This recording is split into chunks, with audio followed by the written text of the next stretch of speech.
Welcome to the Hidden Driveway Show. I'm your host, Amu, and join me today. We have a very special guest, Newport Motel. If you'd like to introduce yourself. What's up? I'm Newport Motel.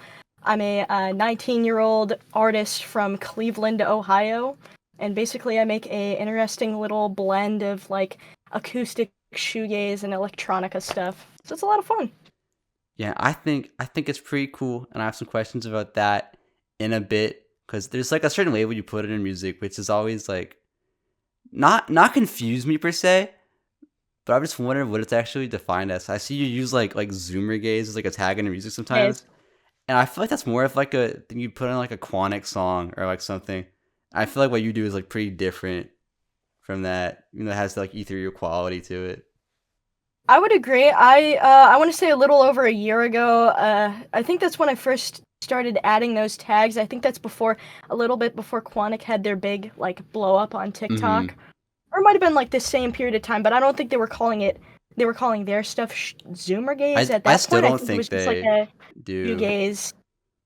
It's I don't exactly know. I think to me it feels too aggressive to be shoegaze, but then like that's just my own personal take. I Mm-hmm. mean, shoegaze at its core is just I know its initial roots were basically just screwing around with the pedals on the pedal board, and that's kind of different as compared to, recording all your instruments through like FL Studio and doing all the effects there. But as to the reason why I kind of used it, it kind of made like I didn't want to call my stuff like because I know there's a genre of like newer shoegaze, and I know that that's heavily reliant. A lot of artists heavily rely on like the YouTube type beats, like the whir type beats or Mm-hmm. the slow dive type beats. But I kind of do all of my stuff myself, so I was like, you know what?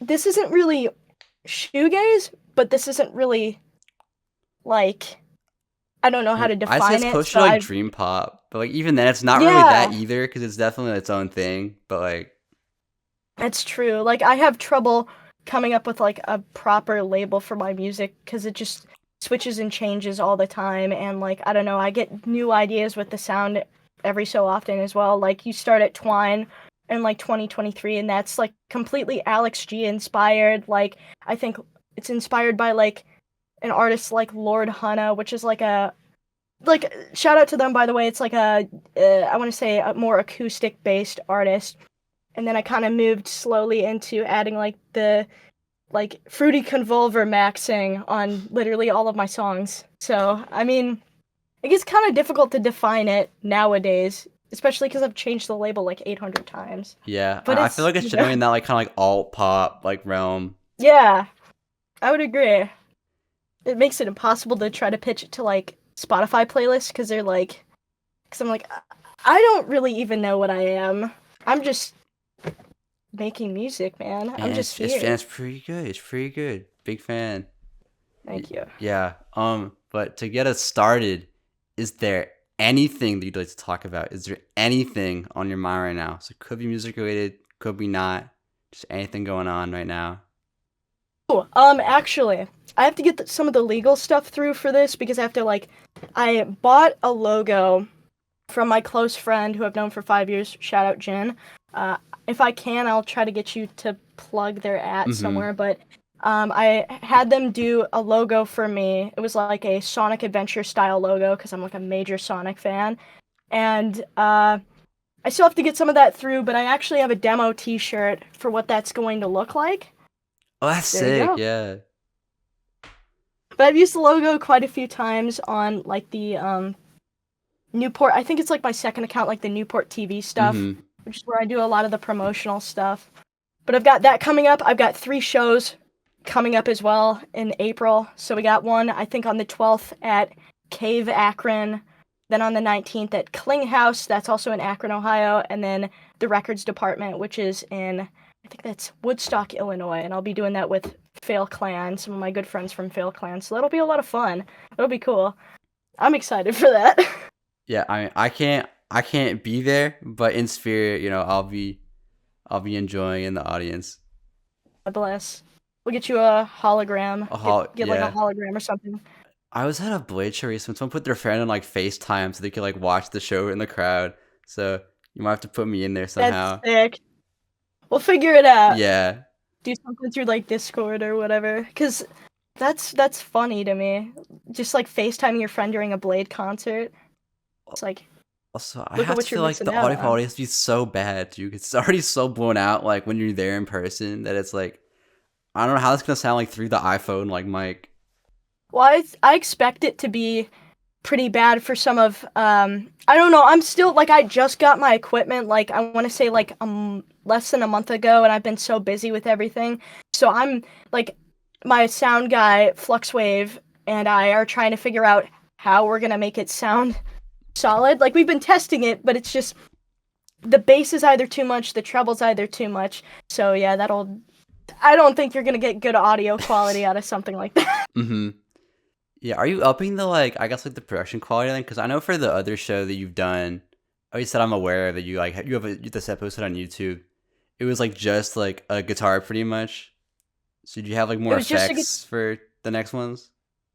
for the next one, yes, because I've been experimenting with a lot of stuff over FL Studio. Like I'm trying to figure out, because I just got so as I said, got two brand new, like a whole brand new PA system. Got some wireless microphones. I've got my little interface, and I'm gonna try to plug everything in through there and run it through. Like I'm gonna also try to do like keep my live mix intact, which I'll see how that goes without causing too much like delay. Mm-hmm. But yeah, it started out as I had my friend at the time get on the box drum, and so we practiced for like 2 weeks because my friend Lent Lobotomy of CIA, which is like a noise band in Cincinnati, was like, "Hey, I really like your music. You should come play a show with us in Akron." And I was like, "I've never played a show before. Shit, like I'll try my best, but I'll figure it out." And then a month comes down. It comes down to like a month, and I'm like, "Shit, I have a show coming up, and I've like never performed before. Like as my own. Like I've performed in the sense of like doing like band or orchestra in like high school or middle school, but like this is completely different." And so it was initially just the acoustic guitar and the box drum. So I think at the next few shows, as of right now, it'll just be me. I'll probably cut the backing vocals from a lot of my tracks, and then I'll just do live mixing and maybe try to bring my little DJ mixing board to try to do some cool stuff with effects and whatnot on Mm-hmm. there. But definitely a lot different. I feel a lot more confident going into it as well, which I'm very excited about. So that should be like, I mean, these next like 3 shows should be awesome. I have no doubt in my mind. Yeah, that's a big step Yeah, too because you've already gotten the first one like out of the way. So now you like that anxiety's kind of gone. I feel like. yeah, cause it was that, and I played like 2 other little shows at the I want to say Box Elder Community Room, and that was with Lent Lobotomy and friends down in Cincinnati. So that gave me a little bit more of a feel of how I wanted to do live stuff. I found out the acoustic stuff, as much as I like love playing guitar and as much as I love performing that way, I don't really have the means to be able to do it the way that I want to yet, unfortunately. But yeah, I mean, like the most recent time I played a show down there, I think that was in late November. That was the first time. That's like the one where I had the pictures up on my Instagram with the microphone. That's where that's from. So I did visuals for that. That was done by Fluxwave Productions again. And then, I had my girlfriend do the stuff on the mixing board because she's like a wizard with that. And, it sounded pretty good. And I was like, what if I added autotune into the mix as well? Like a light little bit of autotune for some creative effect there. And so that'll be, I mean, it's been a slow Mm-hmm. build up. Yeah, I think it'd be awesome once it happens though. And something else that I think is pretty awesome. So I've been doing Hidden Driveway for over a year now. And on Instagram, I've always had this like story highlight that says like, if you want to be interviewed, just ask me. And that is true. However, there's this little caveat that I wish I had included on there where it's like, I kind of have to like your music to also like want to do it, right? Which has been a big issue because there have been a lot of people where they'll ask.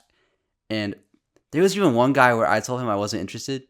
and he started this like 2 month long like hate campaign against me over it, which was like a whole thing. So normally when people ask me and I'm not, familiar with them, I'm just like not like super interested the whole time. But I always give people a chance and check out their music.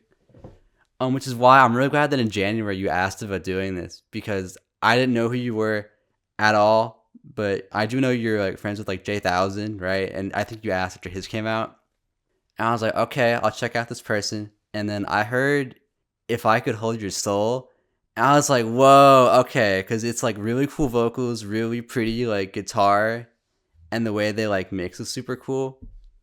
And I don't know, it's like I think my goal with Hidden Driveway at first was to help platform like my friends that I already knew. But as time has gone on, it's become a cool way to kind of discover new artists as well. So yeah, I've been really drawn to just like your songwriting and the way you structure your songs, and like the really like unique production that we were talking about before.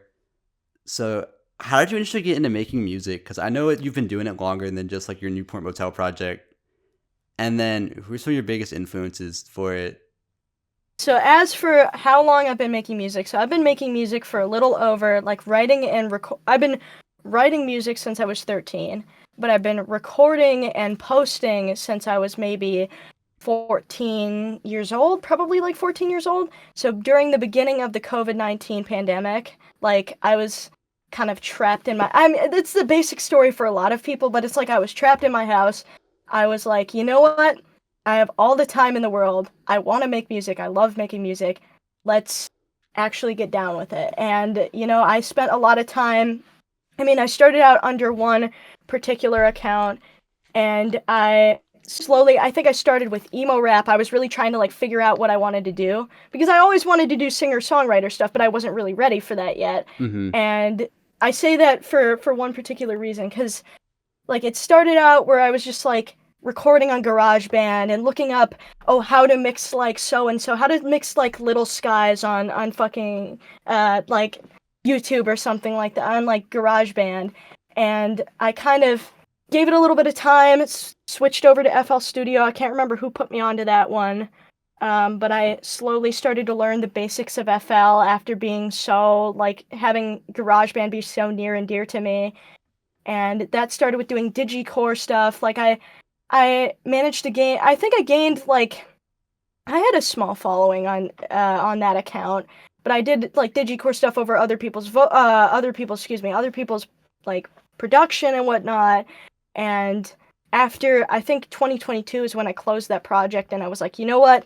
This isn't me anymore. I need to take some time to figure out what I want to do, not just, like, with music, but with my life. And, I took a year, and that year in between was just figuring out, because I picked up the guitar again after, like, maybe dropping it for a couple of years, and I started recording the guitar parts and taking what I learned from mixing vocals, and I put that to mixing instrumentation and whatnot, and figuring out what sounded good. And it was, it slowly started out with, I wasn't doing drums or any of that stuff. I wasn't sampling drums or anything like that. It was just, just figuring out what sounds good with the guitars, figuring out what new mixes I need to do. And then, 2023 rolls around.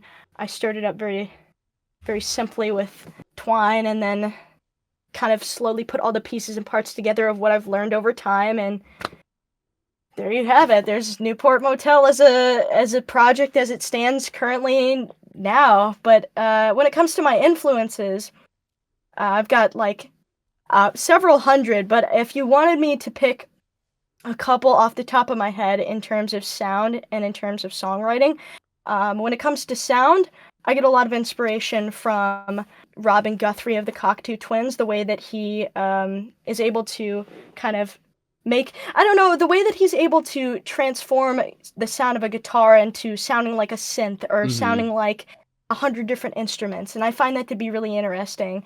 And that of the, instrumentation from the Cranberries, very jangly, very like, I wouldn't say ethereal, but it's kind of like there. I guess if you really thought about it, I guess you could kind of hear some of that, but those are the big two. In terms of songwriting, probably Reserve. I don't know if you know of Reserve, but that was one of the artists that I was like a big fan of. For the past like 5 years, I've been like following their stuff very closely. But they were in the digicore community, and they kind of slowly shifted over to do like electronica, and then also I think they do some guitar stuff as well, which is really cool to me. The way that he kind of the way that he songwrites, it's kind of just like, I don't know how to explain it, but it really, I mean, it's often simple, but it touches me in a very particular way. Uh, there's that, and then Robert Smith of The Cure. That's where I Mm. get a lot of my songwriting from as well.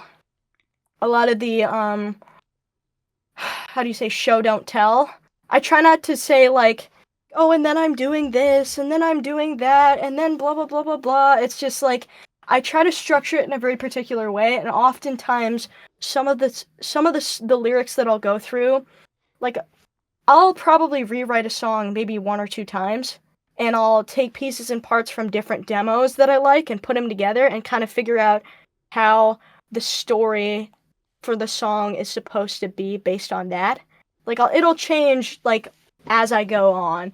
It's kind of, I don't know how to explain it. I just kind of, and I don't mean to sound like egotistical. I just like, I don't know how to explain it. I just kind of do it. But those are, I mean, if you wanted to know like the evolution, if you wanted to know basic like artists that I'm inspired by, I guess there you go. Hmm. That's pretty much it I don't know if for this is. that. I don't know if this is info for you, but like, I was like, Frou Frou is one I was thinking about. Oh, I love Imogen Heap. I Yeah. absolutely Okay. love Yeah. Imogen Heap.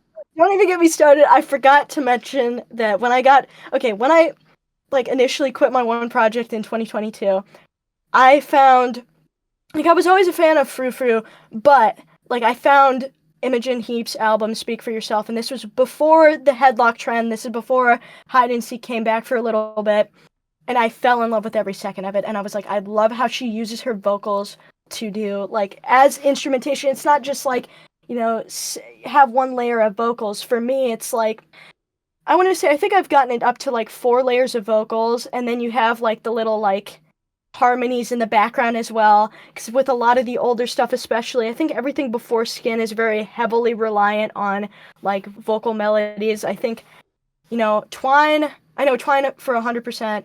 Wish, I Am Shit. All of those rely a lot on the vocal like harmonies and the melodies in the background.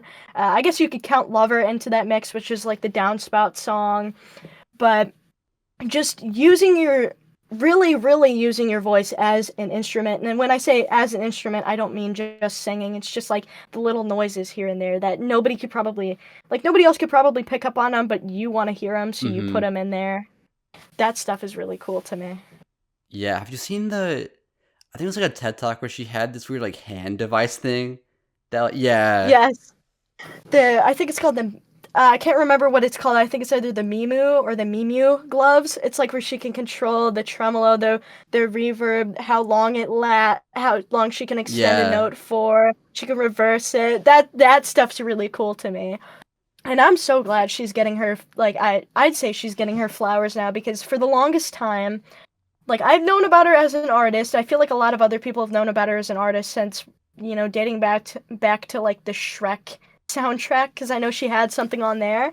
I mean, I'm so glad that she's being noticed on like a more mainstream scale, because everybody knows that one Jason Derulo song. Everybody knows Clams Casino and like the ASAP Rocky song, and that's Clams Casino, but you know what I mean. But nobody knows her for her music, and so to see all these people flood in and just give her the support that she so absolutely deserves is really, really awesome. Yeah. Plus, I think there's like a like VR Cloud song that just like directly like rips one of the Frou Frou Yes, songs. that's where. Yeah. Yeah, that's also one of the. I think that was also another entry point for me for like, I don't know, remembering that she existed. Because I think that was like 2020. Because I remember I saw a lot of New Kind of Love covers after that. I think after that was when I saw a lot of covers of that. But it was, oh my god, I haven't thought about that flip in forever. That was Oh such a great wow. trend. I found so many good artists like on YouTube through that when that was happening. Mhm. Absolutely. I certainly did as well. And I'm trying to think off the top of my head. A lot of my friends back in the digicore community were using a lot of like type beats that sampled her vocals, and it wasn't just Headlock. It's like the producers. I feel like the producers always know the good music, and they always know the deeper cuts, as compared to, I don't know. It's like I heard a couple producers, and I can't remember off the top of my head who, but I remember a couple producers that I had worked with were sampling like deeper cuts on that Details album. It's the Frou Frou record, Mm-hmm. and I was like, wow, I hadn't heard this one before. This is cool, and so I'd check it out and just fall in love with it. That was cool.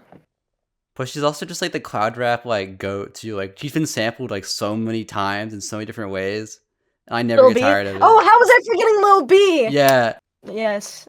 That one. I mean, that's probably one of my favorite uses of the sample.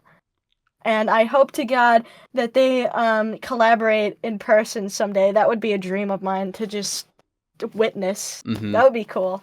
But it's like I think it's I'm God and Birth of Rap have the same sample. Yeah. Just flipped differently for both of them.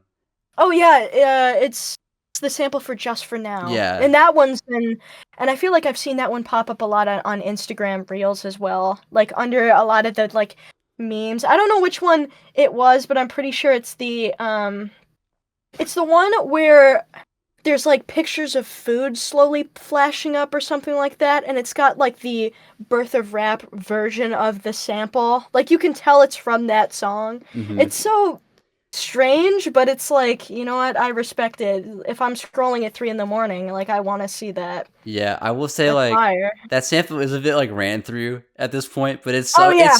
good that it's like I feel like you kind of have to use it at least once as a producer. Absolutely.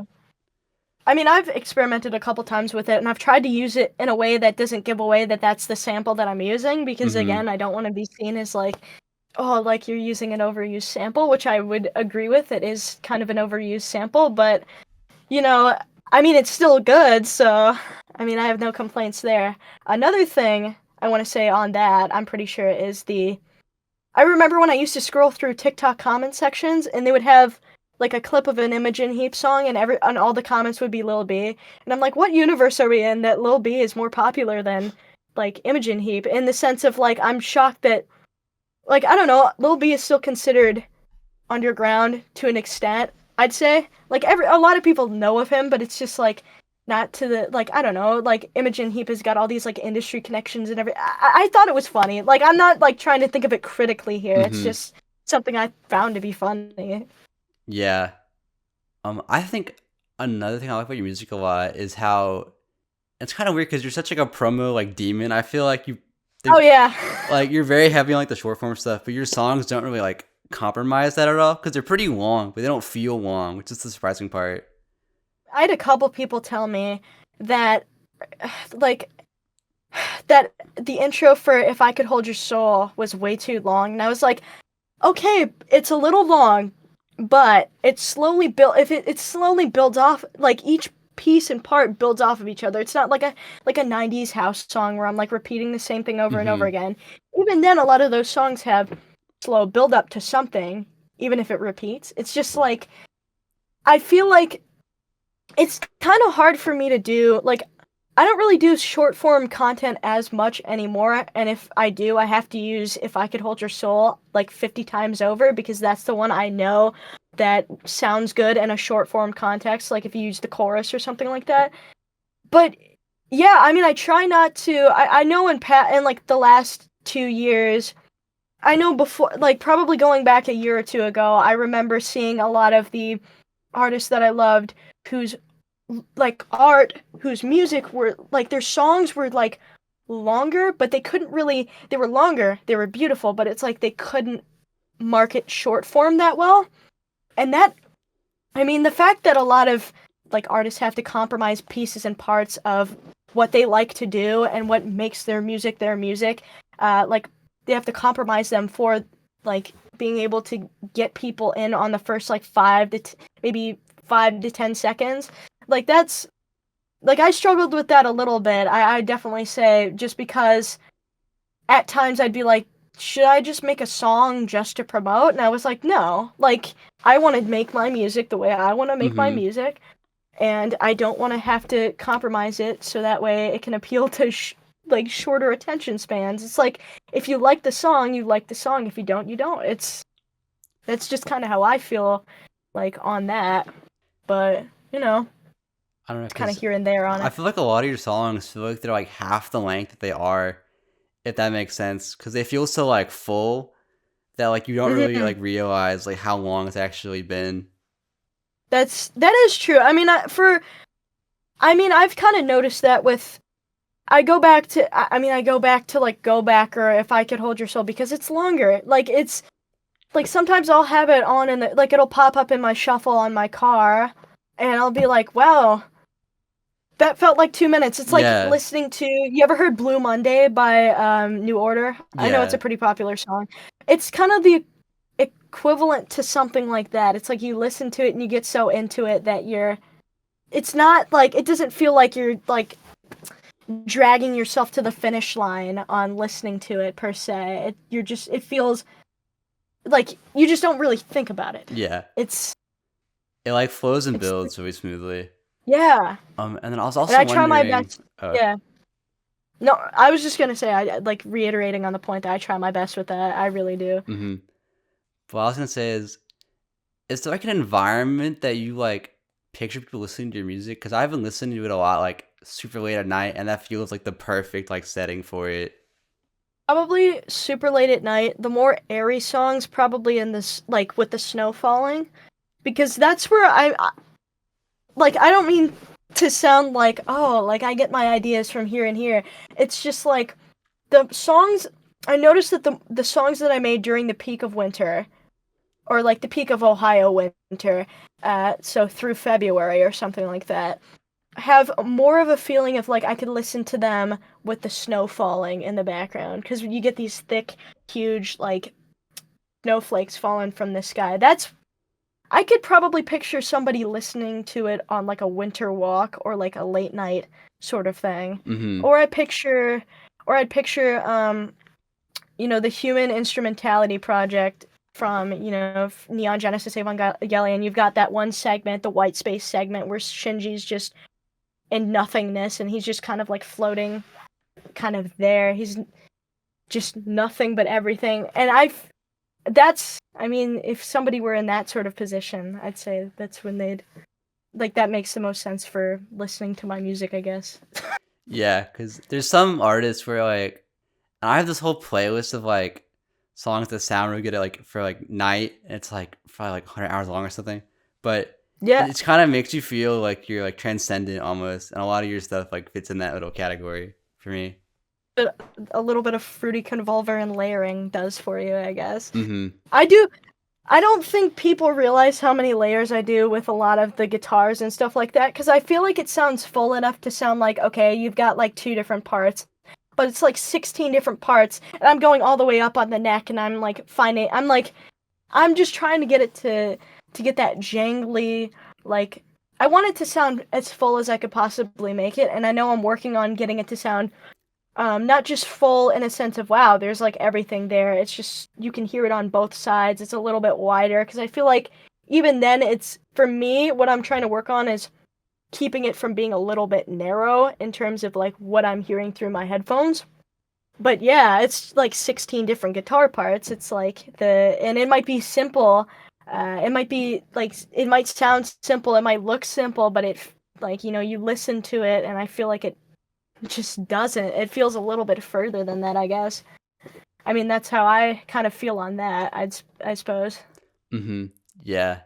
Oh, and then moving on. So on top of your own music, you're also a founder of your own collective Downspout, which is a mostly Ohio-based music project, which features others like December. I keep saying December Knows in my head. Is it Deck Knows? Is that how you say it? Heck knows, Deck yeah. Knows. Okay, I kept saying December Knows in my head for some reason. That's Uh, I used to do it all the time. mm-hmm. Silver, and then Sleep. And this thing I wanted to say, because I've known about Sleep since 2021, because That's when I was doing. Okay, I've known Sleep since 2020 when they were going under Saints Yeah, Betrayed. yeah. That's when like I had a couple songs with him. So if you can guess who I was, then I'll tell you.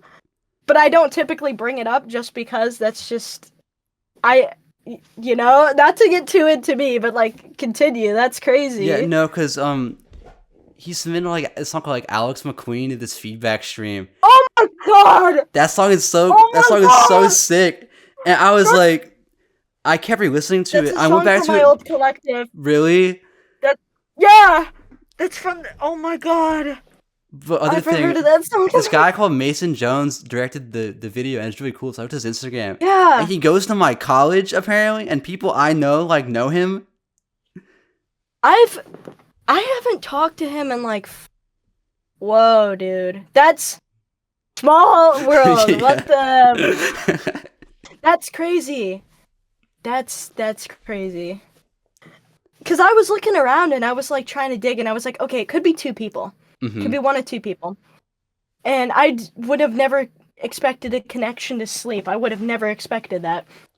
But I thought you were going to say a connection to Decknose. I thought you knew Symmetry, like the producer Symmetry, because I think they're from Texas. I don't. And I was like, I'm not oh, familiar. I was going to say, that's crazy. Yeah, I know Sleep's super busy with college, but I've been telling him you need to get your ass into gear and keep making music again because I know I've got something coming with him in the future. Mm-hmm. So it'll be kind of like old times, but times 10. But Because that song is dude. like a classic to me. Though, like Oh yeah, I was still bumping until it got taken off of streaming. So yeah. Fluxwave Productions and I were just looking. Like I pulled the video up for him. We were walking to CBS, and I was like, "Yo, like look at this. This is from my old collective. This is the thing that Sleep did. If you want to try to model some of your video style off of what Mason used to do, because Mason was like an awesome video producer, Mhm. like he was an awesome director with that stuff. He did all the visuals, he did all the like logos and stuff for like that old collective as well. Very, very, very talented dude.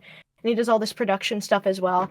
That's nuts. But yeah, I was telling him, hey, take a page out of Mason's book, just like try to train yourself off of that, and maybe we'll do some of that sort of stuff in the future. That might be cool. Yeah. But damn. What I wanted to ask was, so what was your reason for starting Downspout, and then how do you say it's impacted your music?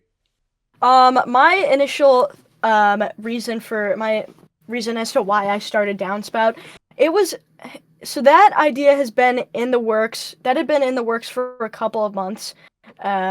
And I want to say I wanted to take the idea of already having, like, because I know a lot of collectives, at least nowadays, are kind of, the ones that are kind of like, when I say newbies, I mean like people who have never been in a collective before, never been in the scene before, don't really know how collectives work.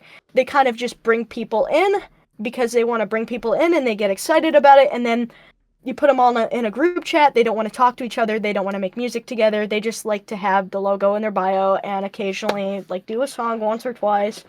But I wanted it to be more of a friend group, if anything. Like, I want to say we started that one, like, really, really started working on the idea of who was going to be in it, what was going to happen with it in December, and I did that with my friend Cypher, not to be confused with Slifer, because I know they're very similar names. I'll probably refer to Cypher as Chloe for the majority of this, so that way it doesn't get confused. But Chloe and I were serving as management, and we were slowly we had this little private Discord, and we still kind of have it. And we were slowly bringing people in and seeing how they worked with each other, and we just kind of looked at how often were they in voice calls and whatnot, and then we'd voice call with them and kind of see what their work ethic was like. And it kind of just turned into, pretty much turned into a friend group, like a managed friend group making music, something of the sorts. And in terms of the impact that it's had, it's definitely brought me a lot closer to, KT I hadn't spoke to in, before that I want to say 2 years. I hadn't spoke to KT in 2 years because he knew me when I did my original project and looked up to me as like a figure of sorts. And I had also known Chloe for like a number of years and whatnot, and I'm trying to think of who else I'd known before this. I know Sleep, but Sleep's kind of inactive right now, so I don't really have the opportunity to talk to him as much. But yeah, I mean, it's really brought me closer together with a lot of my friends, and it's really, I mean, they've had some really interesting insight in terms of what I could do to improve my music, and I've had a lot of insight to give to them, and it's been pretty cool. Like the slow evolution. I don't want to say slow because we've been pretty fast with it. Like we already had we got a new logo recently as well. That's courtesy of Slifer. And I feel like it's brought me a lot closer to a lot of the people, specifically in the Ohio scene, that I probably wouldn't have been very close with had I not started this group up. And I've also just kind of really figured out how to not only manage myself as an artist, but I've also kind of like helped with my kind of communication, collaborative skills in terms of running a newer collective in this sort of era of underground music as well. So that's been really cool. Mm-hmm. Yeah. Yeah, I feel like collectives are almost like not necessary, obviously, but I feel like, especially if you want to be a community of people, I feel it's almost like a rite of passage to kind of be part of one at some point. And it's like, I feel like that's really how you like get better at making music too, when you surround yourself with so many like creative people and get all their insights and you work together and stuff. I feel like, yeah, and I'm glad we're out of this era of, like, I'm kind of glad we're out of the era of, and when I had, like, probably want to say, like, I'm only saying this for the sake of just making my point known.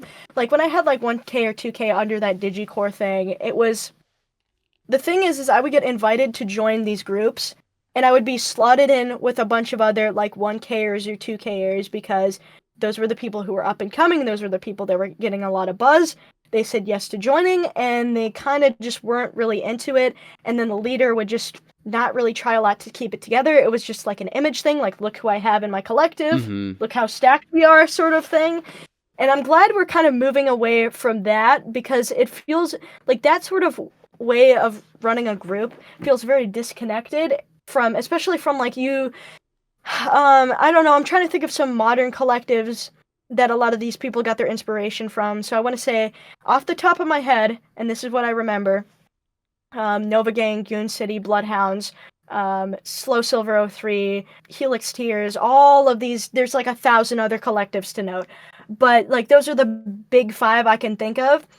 And I feel like everybody wants to take the, I know collectives have existed for forever, but I'm saying everybody wanted to take the general idea of having an image, everybody wanted a stacked lineup and logos and all that, but nobody really wanted to explore the sort of friendship aspect of it, and I mean, I'm kind of glad that era's over. Like, nowadays, I think I look at a couple collectives, and they're either completely reinventing themselves to fit that sort of mold of just being more friend-centric over having 1,000 people in because you can have 1,000 people in. I think we're also moving away from that sort of exclusivity. Like, people give each other a chance. Like, I remember back, like, 5 years ago or something like that, you would get a little bit of buzz, like, people would get a little bit of buzz on their collective, and I would get them, like, they'd talk to me, and they'd be like, oh, somebody wants to join, they think they can join, like, that's kind of weird. That's kind of weird. Like, I'm glad we're moving away from that as well.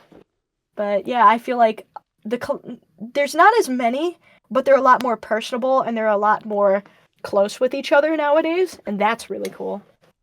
Yeah, I mean, that's something I'm a fan of. I think it's also a byproduct of, like, because it's not quarantine anymore, like, you have to, like, you really have to work to make your collective, like, last, I feel like, because, like, unfortunately, like, music is not, like, all we can, like, do all day anymore.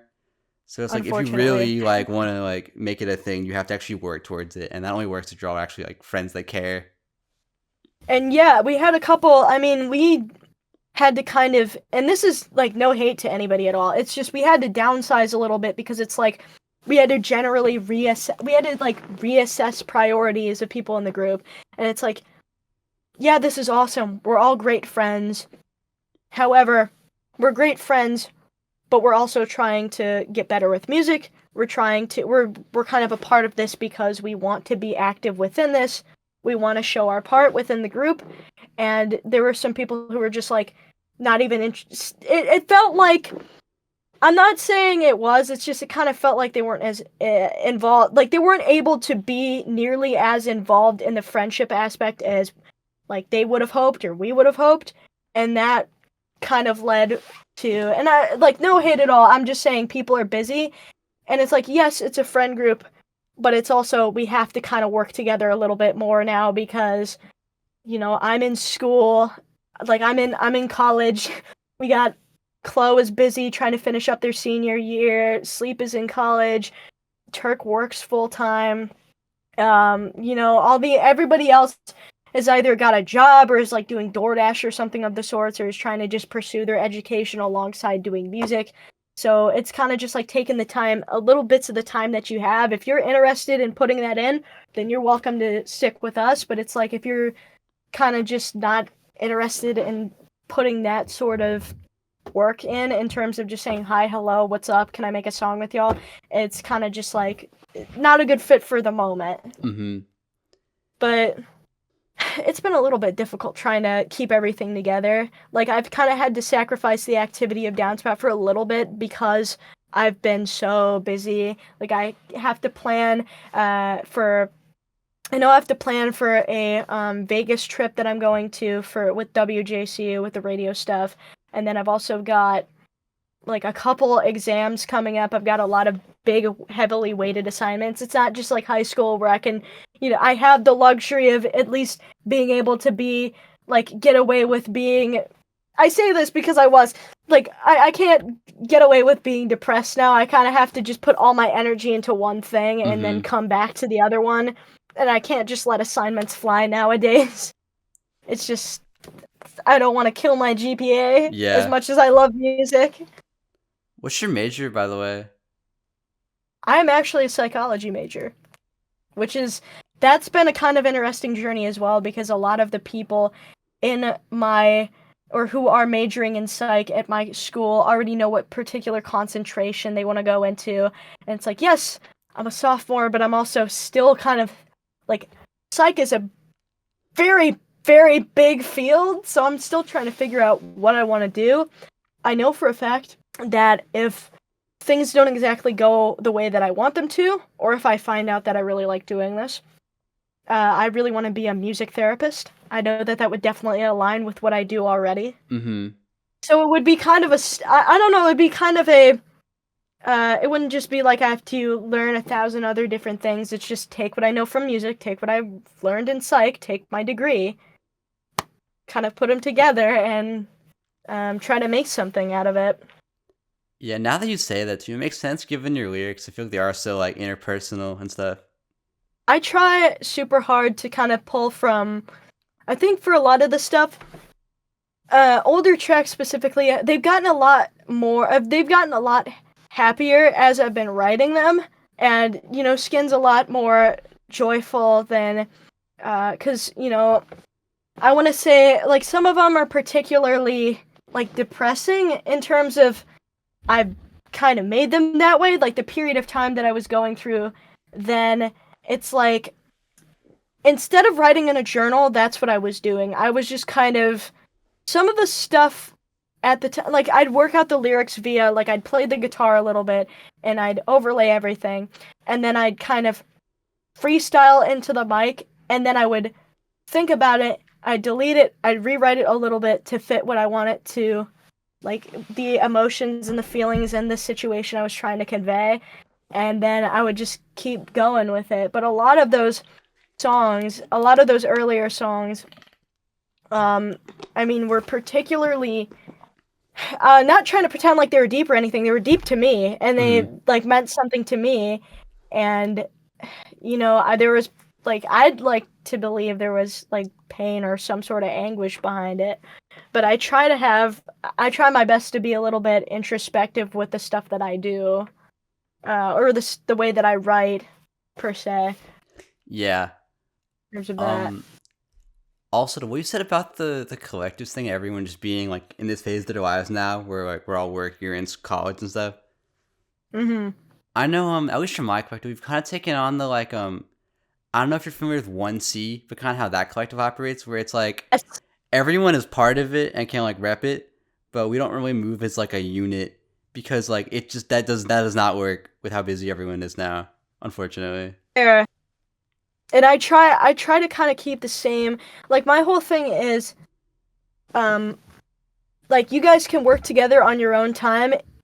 We have like a Google Calendar now, which is pretty cool. So we have like we schedule everything out. I want to say like I think everything's 3 to 4 weeks apart, and so we'll have for the next couple of months we've got open slots, and so now people can pick to make it a little bit easier on everybody. If people want to work together on their own time, that's completely fine. And if they want to drop like if they want to pick a spot like a month and a half from now, you know what, go ahead, you pick that spot a month and a half from now. I'm completely, like, that's completely chill. It's just about finding what makes the most sense for you based on the time that you have. And I mean, Flux and I kind of split the work back and forth in terms of promotional stuff because a lot of our people, and this is no hate at all, it's just like, they're not really fans of the short form promotional stuff, and that's completely fine. I'm not either, but I kind of have to do what I have to do because I'm the one managing this.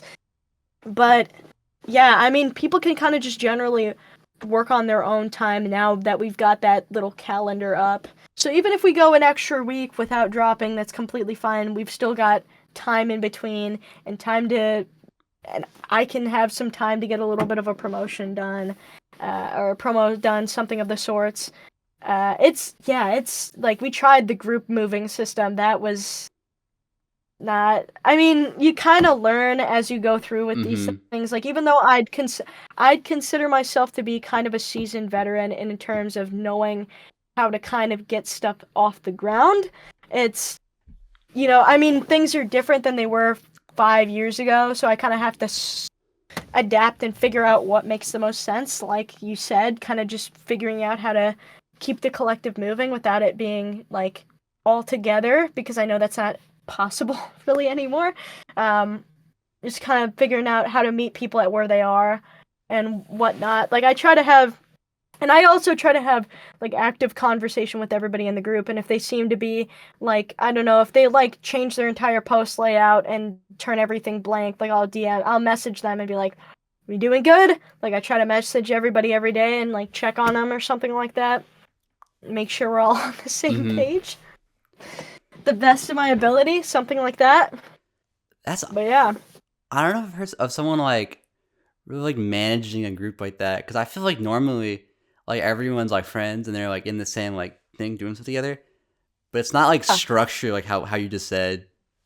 We had like we tried our best to give it like, the goal was to stray away from the idea of a hierarchy. The idea was everybody's opinions and everybody's thoughts and words, like, they absolutely matter, and we are definitely going to take them instead of taking them into account. Because when people say, "I'll think about it," or "I'll take this into account," it's like, it doesn't really feel like they're going to do it. It's kind of just like a how to keep people from getting pissed off thing. We've had to change like a lot up based on member feedback. The only thing that I want to say differentiates Chloe and I from the group as a whole is the fact that we're running the accounts and we're kind of having conversations on promotion, because, like, again, a lot of them are not too promotion heavy and that's not really their vibe. So it doesn't really that sort of stuff doesn't really concern them anyways. Like, we'll still have that conversation with them about that sort of stuff, but it's not like we're doing stuff behind their back. They get to say yes or no to a lot of the clips and whatnot, a lot, if not all of the clips. And it's not just like we're posting stuff they wouldn't agree with or something of the sorts, or we're not getting too serious on the accounts. I try to keep it simple for as complicated as that structure can sometimes feel, but I also kind of recognize that having that sort of structure, I feel like that also helps from people getting further, like, from causing further confusion as well, which is nice.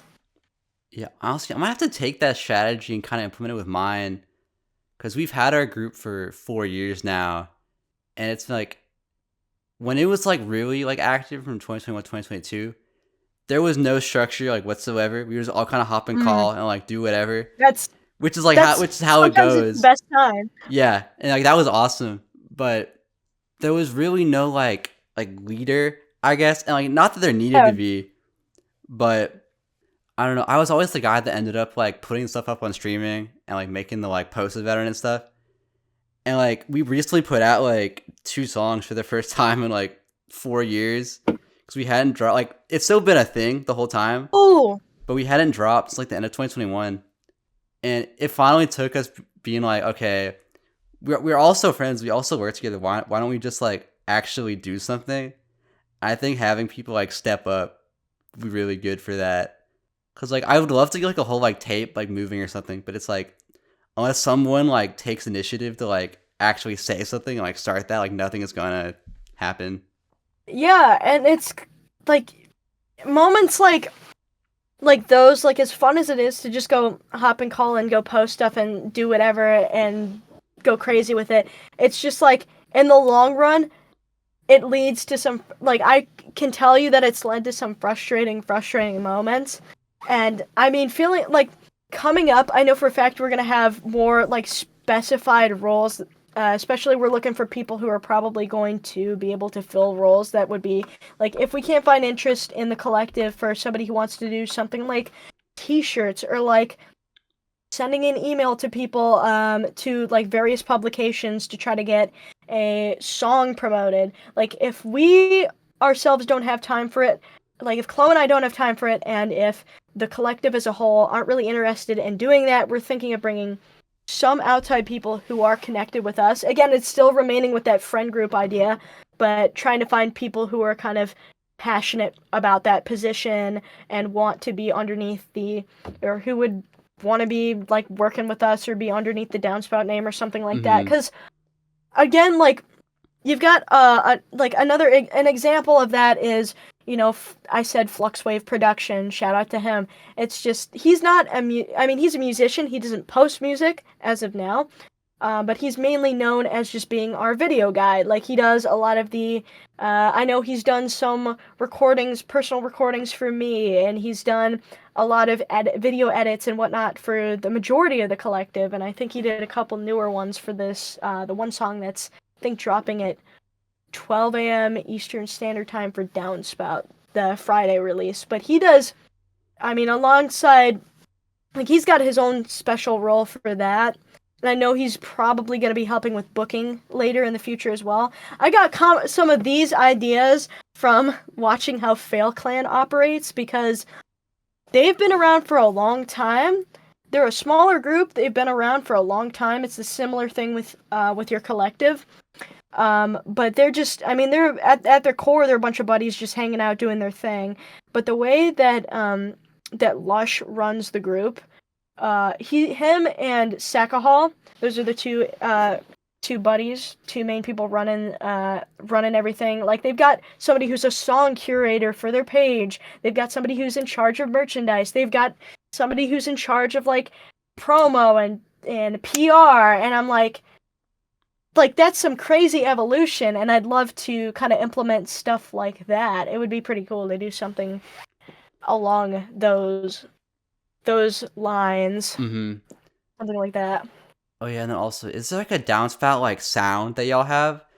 Because I listened to the song that you put out with, I think it was Decknose, and it does not sound Decknose, like yeah. your other music that you have out for your solo stuff. So I like to think of downspout as my ability to be able to like that's my escape in my release, and I don't mean to say escape as if I'm running away from the sound because I love making the music. It's just like for a while I got kind of tired of doing the same thing over and over again, and I wasn't really ready to start like meshing sounds together. Like I know for some of the demos I've got some electronic elements in there and I've got some higher production quality on the vocals, but it's like I like trying to I'd rather try to experiment with that on the downspout page and kind of experiment with what I can do nowadays with that sort of digicore like that digicore rooted sound rather than just completely saying fuck it, I'm gonna just change Newport to all G-core, electronica, random stuff. Because I still want to keep my guitars. I still want to do my drum sampling and all my cool stuff. I probably don't want to go as poppy as I was on that, as much as I love it. But I think downspout's kind of a mix. It's an array of sounds, because you'll hear the new one that's coming out tonight is a little more adjacent to something that Dirty Turk has put out. Dirty Turk, Dirty Rolla, that whole duo. They're from, or Dirty Rolla is a duo from Cincinnati, and Dirty Turk, my friend, is a part of that group, and or that duo. And so she's got a different way of producing as compared to something like Lover or something like that, or something like the one that Chloe dropped, and then we've got the one that Turk dropped again. It's kind of a way for people to, I like to think of Downspout as the page that people can use to experiment with their sound.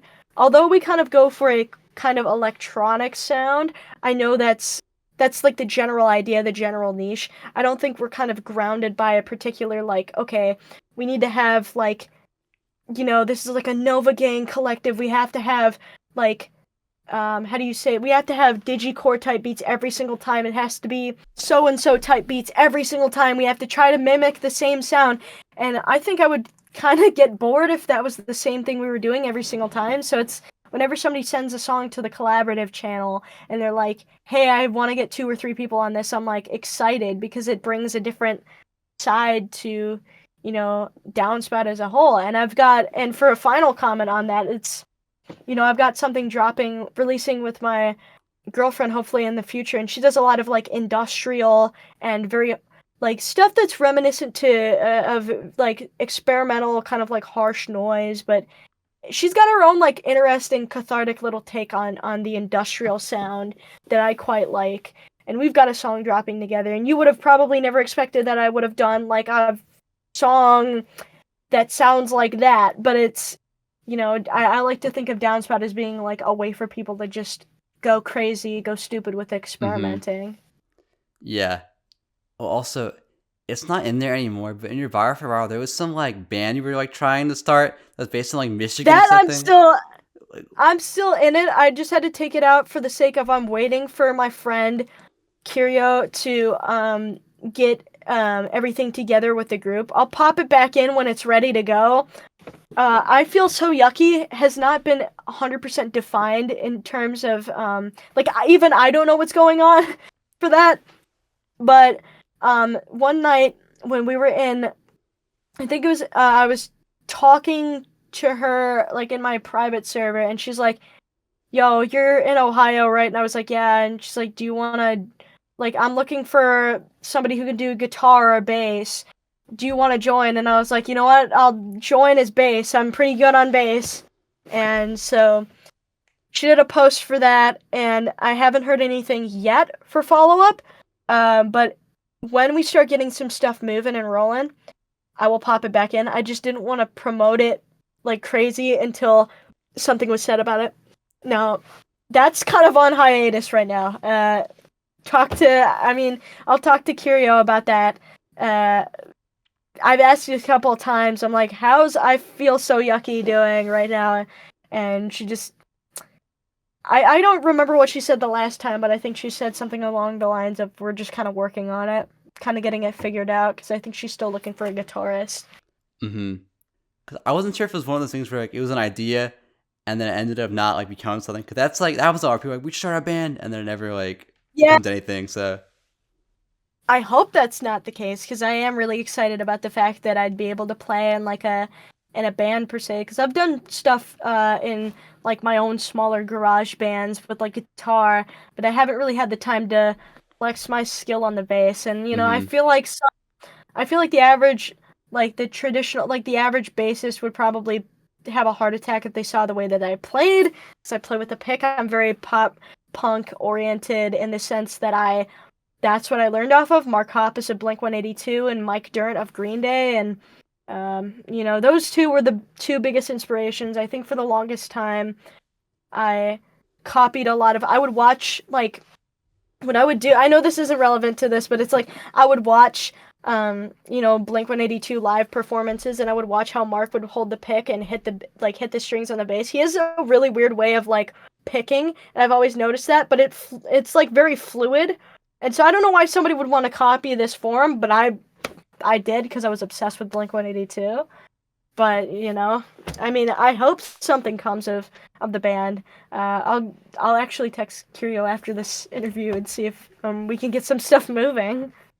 Yeah, because that'd be really cool. I was also wondering though, because you're already busy with college and your solo music, and you're like heavily working with downspout, and you have like actually scheduled out. So like, Yeah. are you worried about spreading yourself like too thin by doing all of this like at the same time?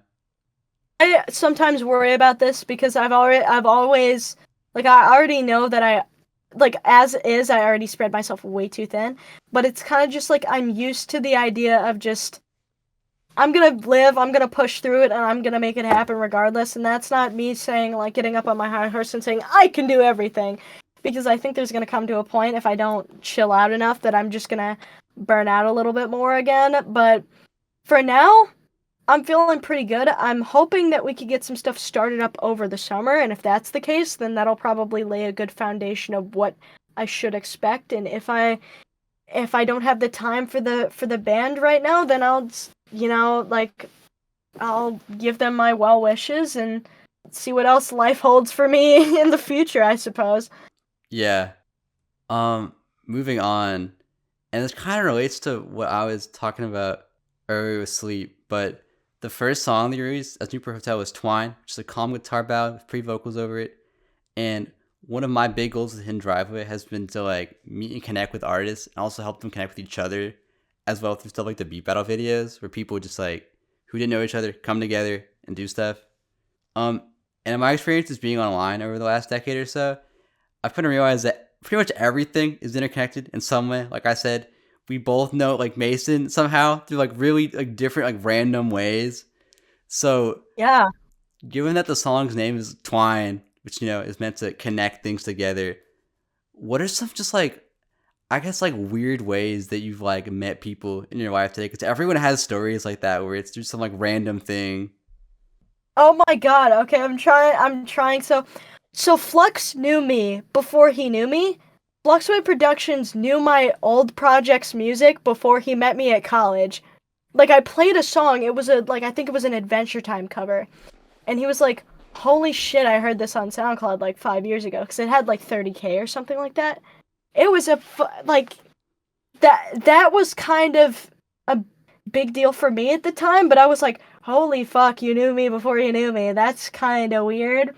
And like Kurt Splat, who's Fluxwave's friend, messaged me and was like, "Hey, are you so and so? Are you this person from this project?" And I was like, "Yeah." And they're like, "Holy shit, I have your song from Spotify from your old project saved on my playlist." And I'm like, "What the hell? That's kind of weird."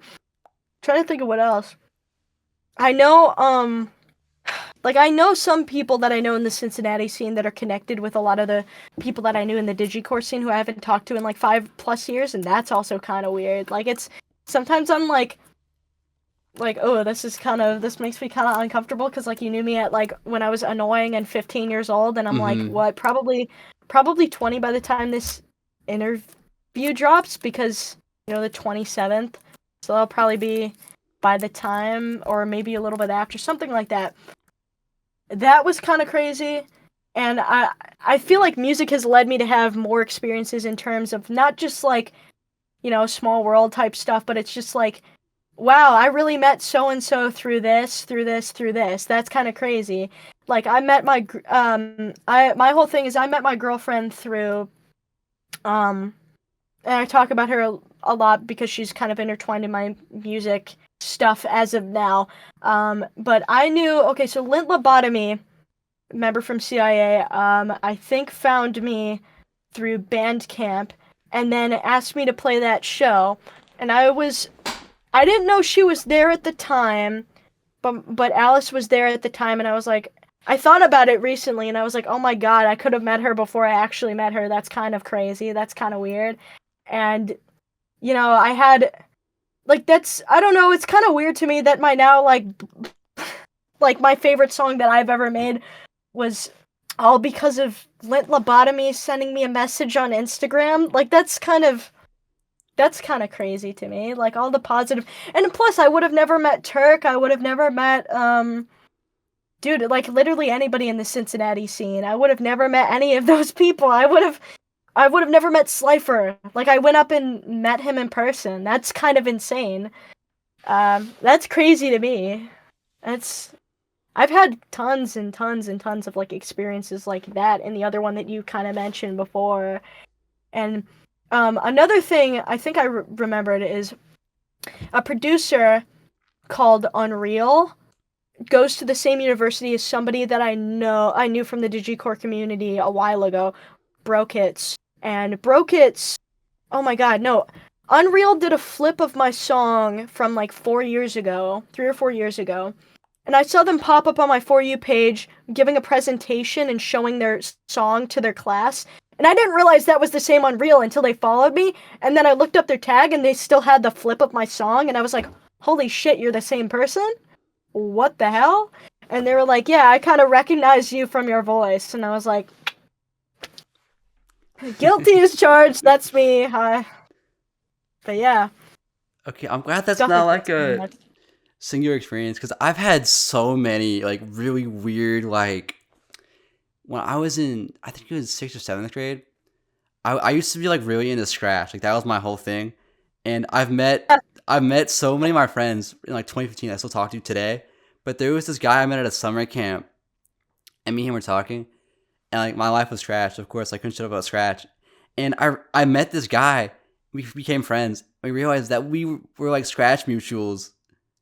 Dude, Scratch Mutuals is crazy. What? It's like there was that. I have another Scratch mutual where it's even more nuts. Me and him joined in the exact same day in like 2013. So we've always been like cool with each other. And recently I went back to look at his profile and like I realized he went to my college, which is already like nuts. But I knew what he looked like because he posted like a YouTube video of himself like 4 years prior. So I sent the video to my friend because I thought like this guy might be like an engineering major, like maybe, because that's the vibe I got. It was just like, do you know this guy? And he sat next to him in class. The hell? That's So like crazy. me and him have like eaten lunch together a few times. That's cool though. What the Yeah, there was like also a I guy don't in really one of my classes. Scratch has been like a thing for like everything. Like this guy, I had a group project for a class in last semester. Um, is mutuals with this guy that I've known for like a long time too online. like nuts. That's Yeah. I don't believe that. That's crazy. And Like I think the I think the one that's the craziest to me, is this guy. He messaged me because one of my songs popped up on his Discovery Week when he liked it a lot, which was really nice of him. But nice. one of his real life friends followed me, and this was a guy that I had known like through Scratch also. So there was that, but this guy was also a big fan of like Bappy, who's a good friend of mine that I've interviewed on here before. Mhm. And he had Yeah. also there's this other artist called Orange Capex that I'm a big fan of, and I helped like kind of put together like a compilation for him of like a bunch of his demos. And it was his first like proper album release in like 20 years. But he's a really small artist, and this guy had like seen that album also. So he'd been like aware of me beforehand without even like realizing it. And there were like these three different like converging things that all like led up to that. Insane. What the like that's breaking my brain. That's blowing my mind. What the It's like like I feel like stuff like that should only happen once, but it keeps happening. And it's yeah. really bizarre. Like at my college orientation, my roommate was super cool, like for my orientation. We're still friends today. And he introduced me to his other friend who was really into like he was really big on like rate your music and stuff. And we were talking and exchanged profiles. And he had like seen my profile before on there. No. What dude? I don't Yeah, know. I've I had a feel like when you're couple. online, like you're inevitably just gonna cross paths with like other people in real life in some fashion. It's been yeah, I've had a couple instances like that from like online. I don't know, people will like I've had a couple instances like that. I don't think it's as common for me because like I don't know, my college is super tiny, and I'll be damned. Like if somebody knew me from, if somebody knew me from my old music or knew like if somebody knew me from my old music, I would like, other than Fluxwave, like my mind would be blown. That would be nuts. Cause what the like, so many Scratch mutuals, man. No, I that's didn't really expect Scratch like to be that popular. no, it's actually like a. I don't want to say their names on here because I don't know how cool that they are. But there are Yeah, two that's people that were part of like Planet Zero that I knew like on Scratch in 2015. what. So like that's really like the catalyst for a lot of people. And like I don't know how familiar you are with like BFDI, like object shows, but Yeah, the guy that I know that. composed the new like theme was like a guy I knew on Scratch also, like way back when. My little cousins used to eat that show up. What the? That's crazy. That's nuts. Like like my mind is genuinely blown. I have like I'm struggling to find like words other than what the hell, because I, that's it's insane. just I think because it encouraged kids to be like creative at such a young age, like really help like kickstart stuff for a lot Yeah. of people that like otherwise wouldn't have. Because like we were all making animations, and obviously like that's not what those people do now. But like it was kind of like a pipeline to like get them there. Oh, absolutely. Have you ever seen Serial Experiments Lane? I haven't, but like I know what it is though. Do you know the one clip where it's like everywhere, like everything is always, or everyone is always connected or something like that? Mm-hmm. I can't think of the quote off the top of my head, but that's what my mind runs to whenever something like this happens. I'm like, everybody, everything, everything is always connected, no matter what. That's a kind of scary concept sometimes, but then other times it's just like, the world sometimes can feel tiny Mm-hmm. when it's incredibly, like, it's massive, but it's also just like when you see the moments like that, like fleeting moments like that here and there, and you're like, oh, I knew you like 10 years ago without knowing you. What? Like, that can kind of, that kind of gives the idea that it's a lot smaller than it actually is. Like, I don't know, it's like that's still nuts to me. Yeah, I think it was especially bizarre Scratch with the guy on though. my group project because he was followed by a lot of the people that I knew on there, and I had never like encountered him ever. But like I feel like I should have though, just because we had so many mutuals. Maybe you did at one point. Yeah, I mean I would have been Maybe. 10, so it's been a hot minute. So I don't know, Yeah, but like you wouldn't have known. Like, dude, dude, you could have known me on Scratch, and we wouldn't have even, like, I wouldn't have known. I used Scratch wait, like a bunch when I was what was younger. your I can't username? remember my. Uh, I can't remember. It was like, dude, I was like 10 years old. I don't were you remember. involved in the community at all, or were you just on there? Because I feel like there's a I feel difference. like I did. I feel like I did some stuff. I know I went to a bunch of camps that involved Scratch, like the ones where it's like the super like you get all the super nerdy neurodivergent kids in the room, Mm-hmm. and then they all sit there and figure out how to make Minecraft, like how to make Minecraft in Scratch, or how to make Super Mario in Scratch. I don't think it was that in depth though. So maybe not. I don't know. Cause were you like animating? Because that was the community that I was part of. You were. I tried. I certainly tried. Because I don't think it's I was fully involved with possible the then that social we aspect. did maybe I don't know, who knows. Or maybe if you were posting stuff back then, I probably had seen your stuff, but I don't know if I would remember because, again, like 10 So years long ago, ago, yeah. something like that, yeah. There's also been like there's also so many scenarios where there's people I've met that I still talk to today where it was such like a tiny window that it could have happened. That's like kind of scary to think about like what would have happened otherwise. Like I was like an Omegle Demon in 2021 Yeah. on the text chat, and there are three people that I've met on there that I still talk to like pretty much every day now. They're really good like music friends of mine, and it's like if I had logged on like 5 minutes later or even like a minute later, like I would not know them today, which is so scary to think about. How I feel about like my friendship, my connection with Decknose. Like I randomly made a music server and he joined, and it's like Well, actually, that's not how we reconnected, but that's how we initially connected. How we reconnected is because I was like, some stuff was going on, and I had to ask him a question Mm-hmm. about what he knew about something that was going on.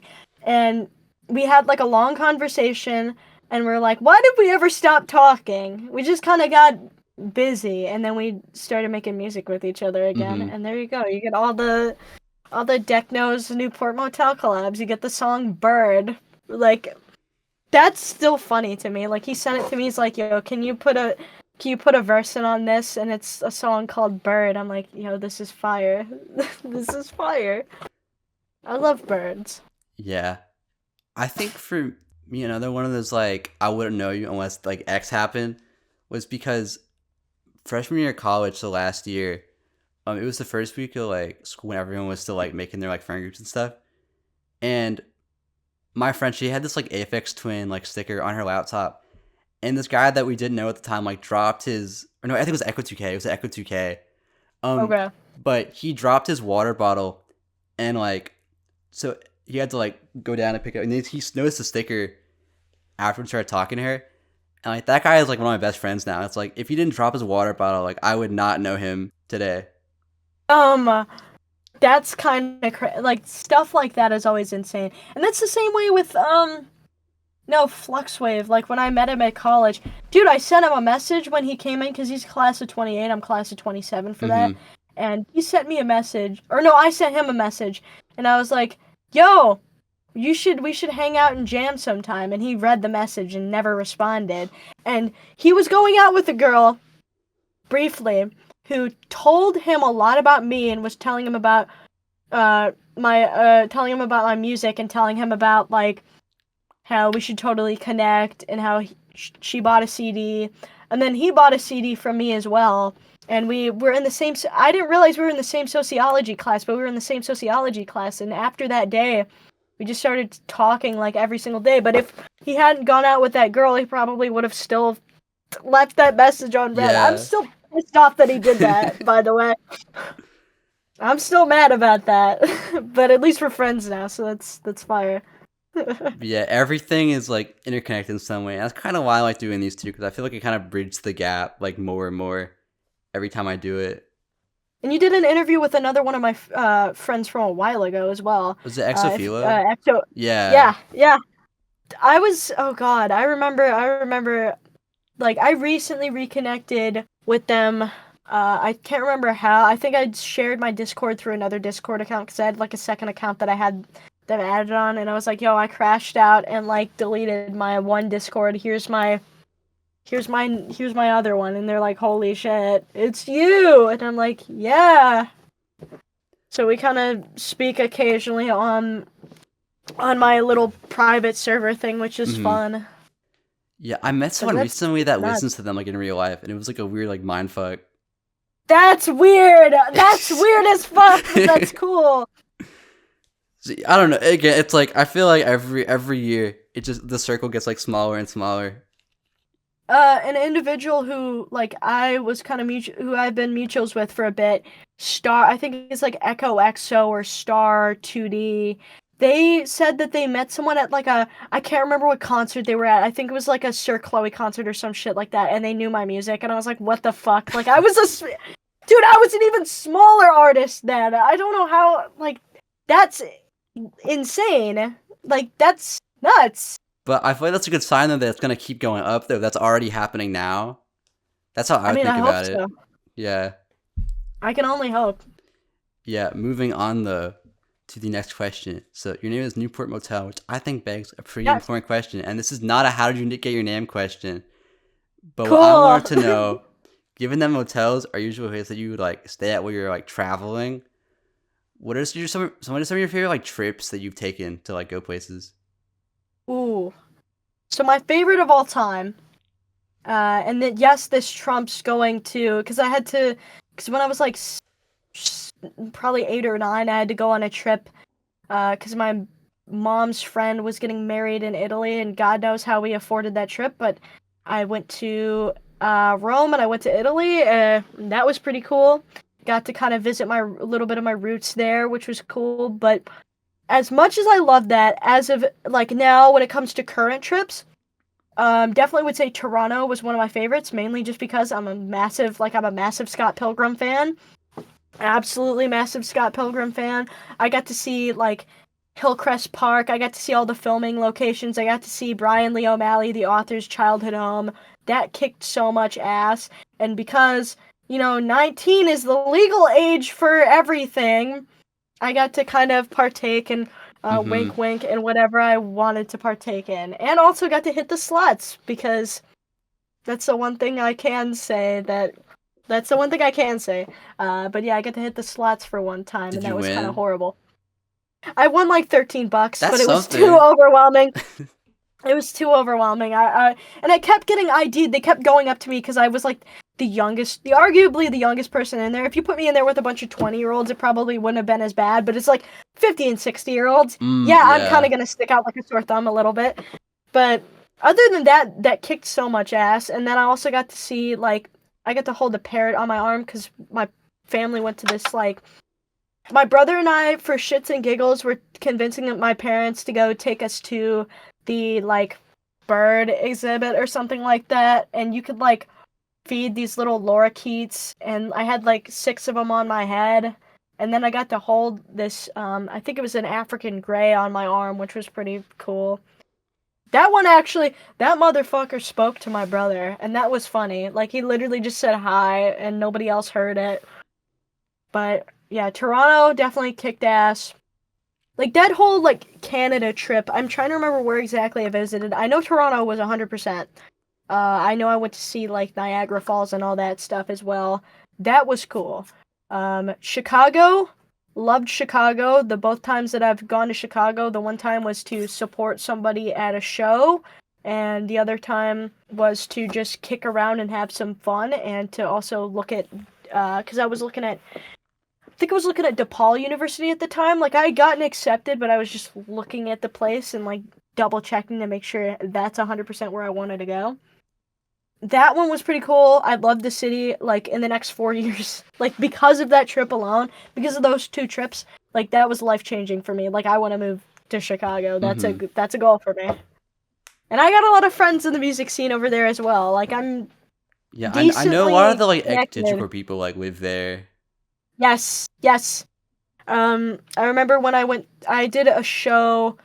It wasn't under Newport Motel. It was under my old project, and I helped fill in for another artist who's in the same collective as me. It's where I got that Zaza Palooza shirt. Some dude said, "Hey, I really liked your song," and just handed me the shirt. It's got a bear on it, and it just says Zaza Palooza. But that's besides the point. It's like I think it was like Capo XXO, High C. There's a picture of me with High C, by the way. That was funny.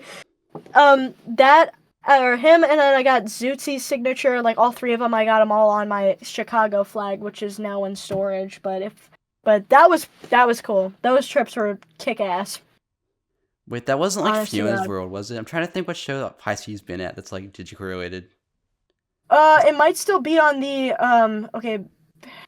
Let me, cause Benji, I know Benji the Machine was there. I got to meet Mm-hmm. him in person. That was cool. Synthetic Kids. It was a Synthetic Kid show. Cause I got to meet a bunch of people from the collective. It was one with like Capanetti as well. For the life of me, I can't remember what it was called, but it was on. I think it was August 20th, 2022. That's when it was, if I'm not mistaken. Okay, because I just They had know like I think the one I'm thinking of was the year after, so maybe not. nah. This one, I don't think he promoted that one either. Like there's like it was a weird one. Like it was in somebody's like I deadass thought I was gonna get kidnapped. That shit was crazy. Or I thought I was gonna get like fucking sex trafficked because that was like I walked in there and or like it looked like a dungeon door and I opened the door and I see all the people I've been talking to on the internet for like 3 years. I'm like, oh shit, okay, never mind. I'm not gonna totally not gonna get sex trafficked tonight. We're good. We're good to go. Was that your first time And meeting those people, like, or like meeting anyone? oh So yeah, online in person too. I'd say like when it comes to online, the first time I'd ever met someone online or from online was probably 2021, and I know that was with my friend XLT Salad, and I had known him since 2020, and like I've met him in person a couple of times, like even like But that was one of the first people I met. Somebody who I was good friends with and in a relationship at the time I met up with in 2021.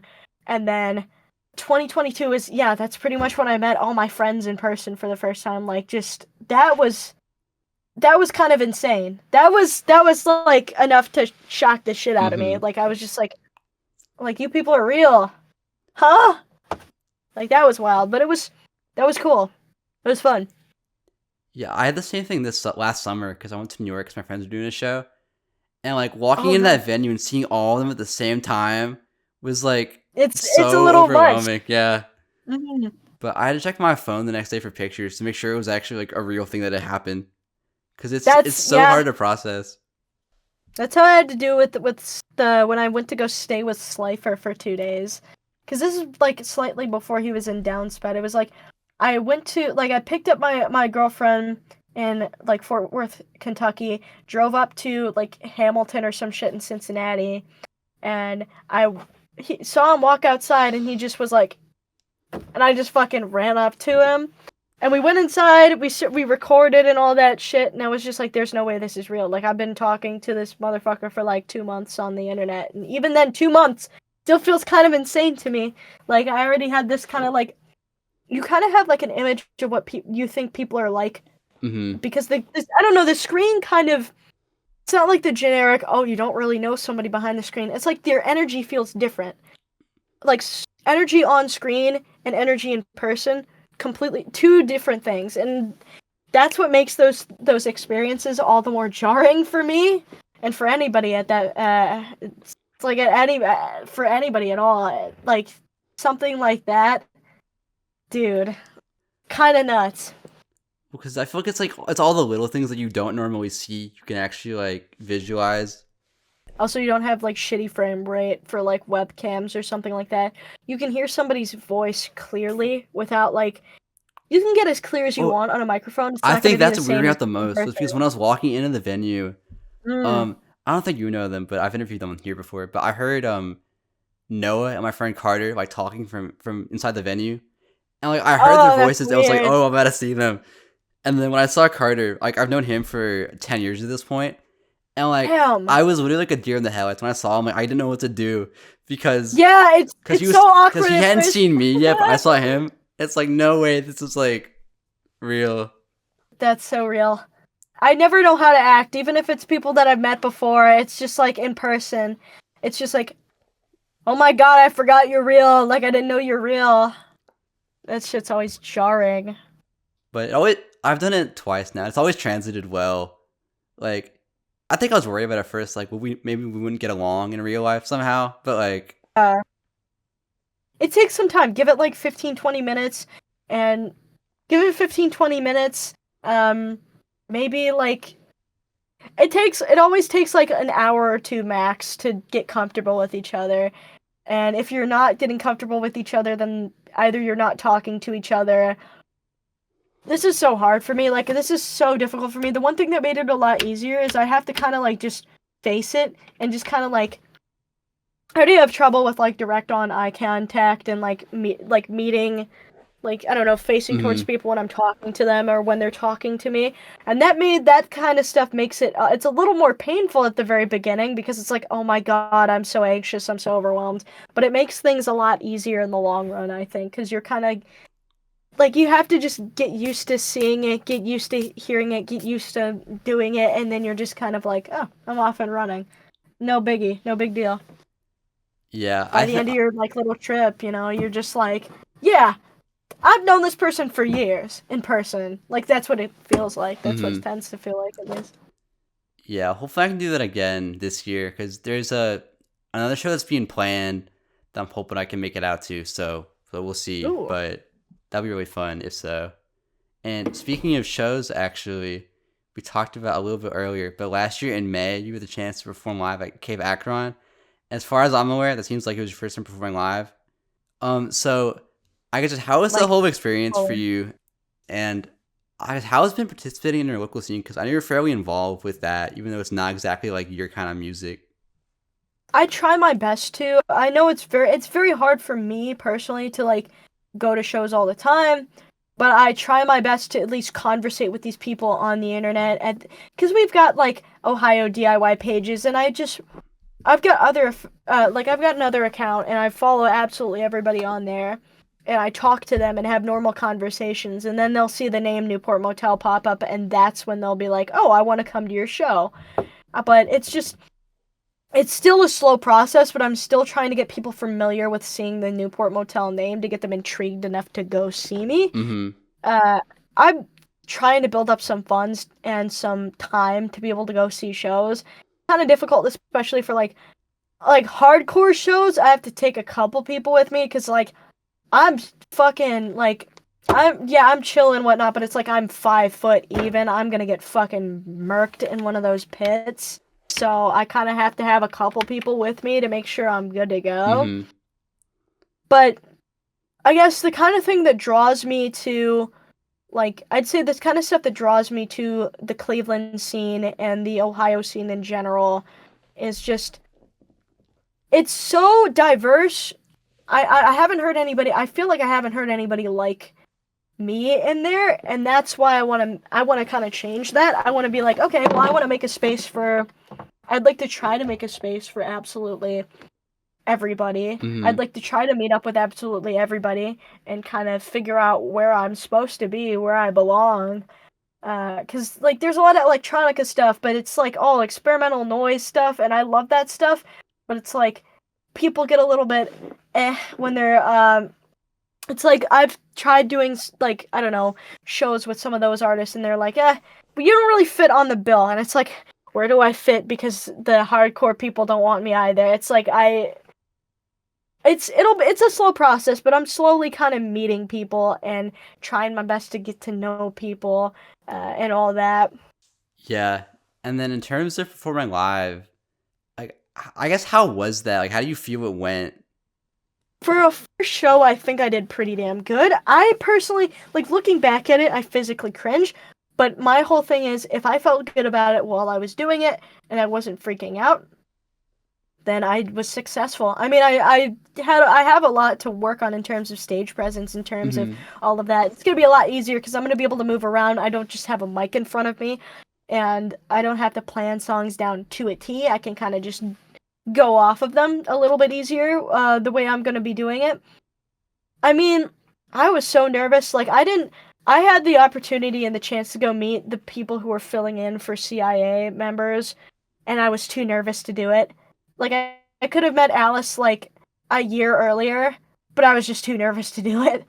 Like, a lot of people I know somebody from the internet, his wife actually came to see me perform, which was cool. Like, a gentleman who I know, I think it's like, I never know what he goes by. I think it's PHX or Phoenix. I met him at the very beginning. I think he found me through his, like, not, like, you know, the SoundCloud algorithm. Mm-hmm. That's how he found Twine. And then we kind of had a server together for a little bit.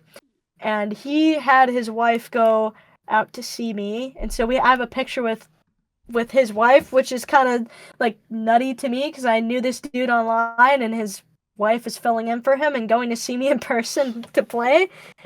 But yeah, that was pretty cool. I had decent turnout for my first show. I had, like, the performers were there. I had, like, 5 or 6 of my friends, I want to say.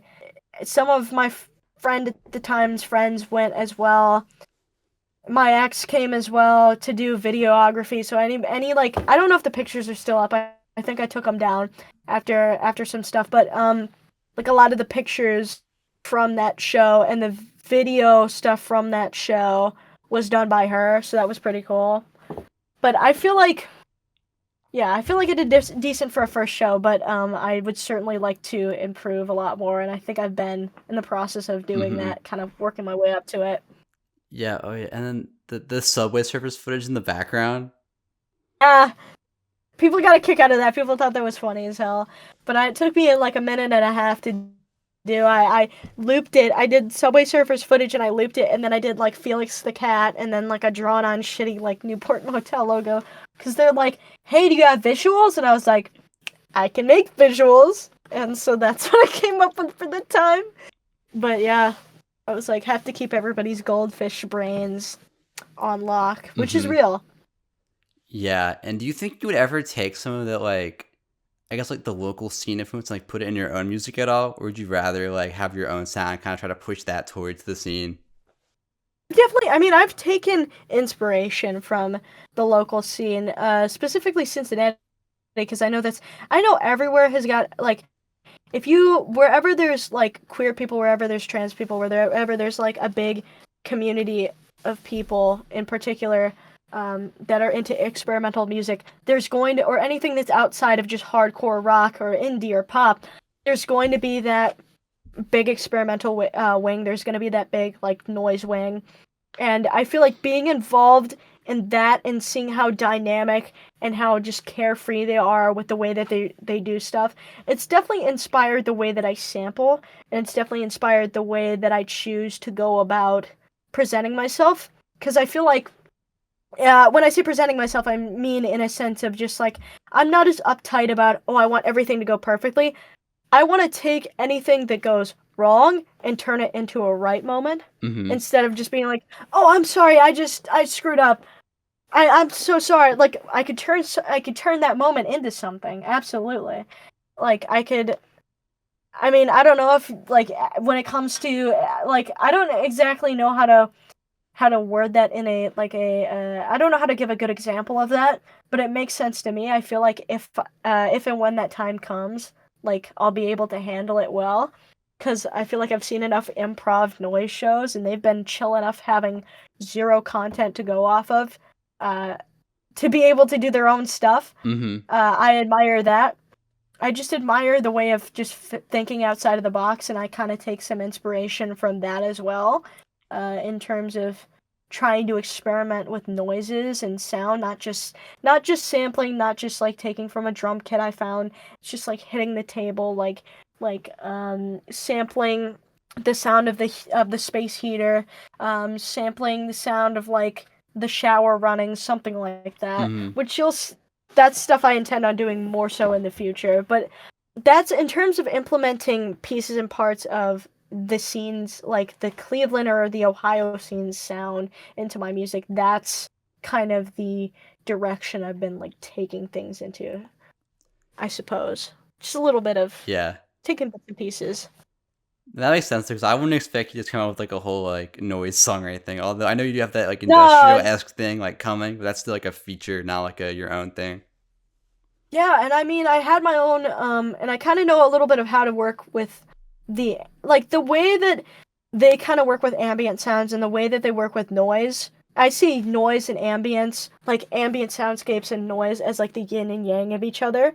So once I kind of put two and two together in my head, and I was like, oh my god, this is literally just what I like already, but slightly different and a little bit more, a little less, mainstream ear friendly, like because I had been making ambient music on my like on a like for a side page since like 2021 or something like Mhm. that then I didn't expect to go anywhere. That's just like a like I'll take sounds and noises and I'll twist them and I'll turn them and I'll make them sound ambient for my own pleasure. I don't really do that to gain the love, the whatever of the validation from other people. Not that I do music for that. It's just like I feel like I had a lot more freedom to experiment with something like that. So being able to kind of see the other side of that, to be able to see the noise side as opposed to just the ambient side,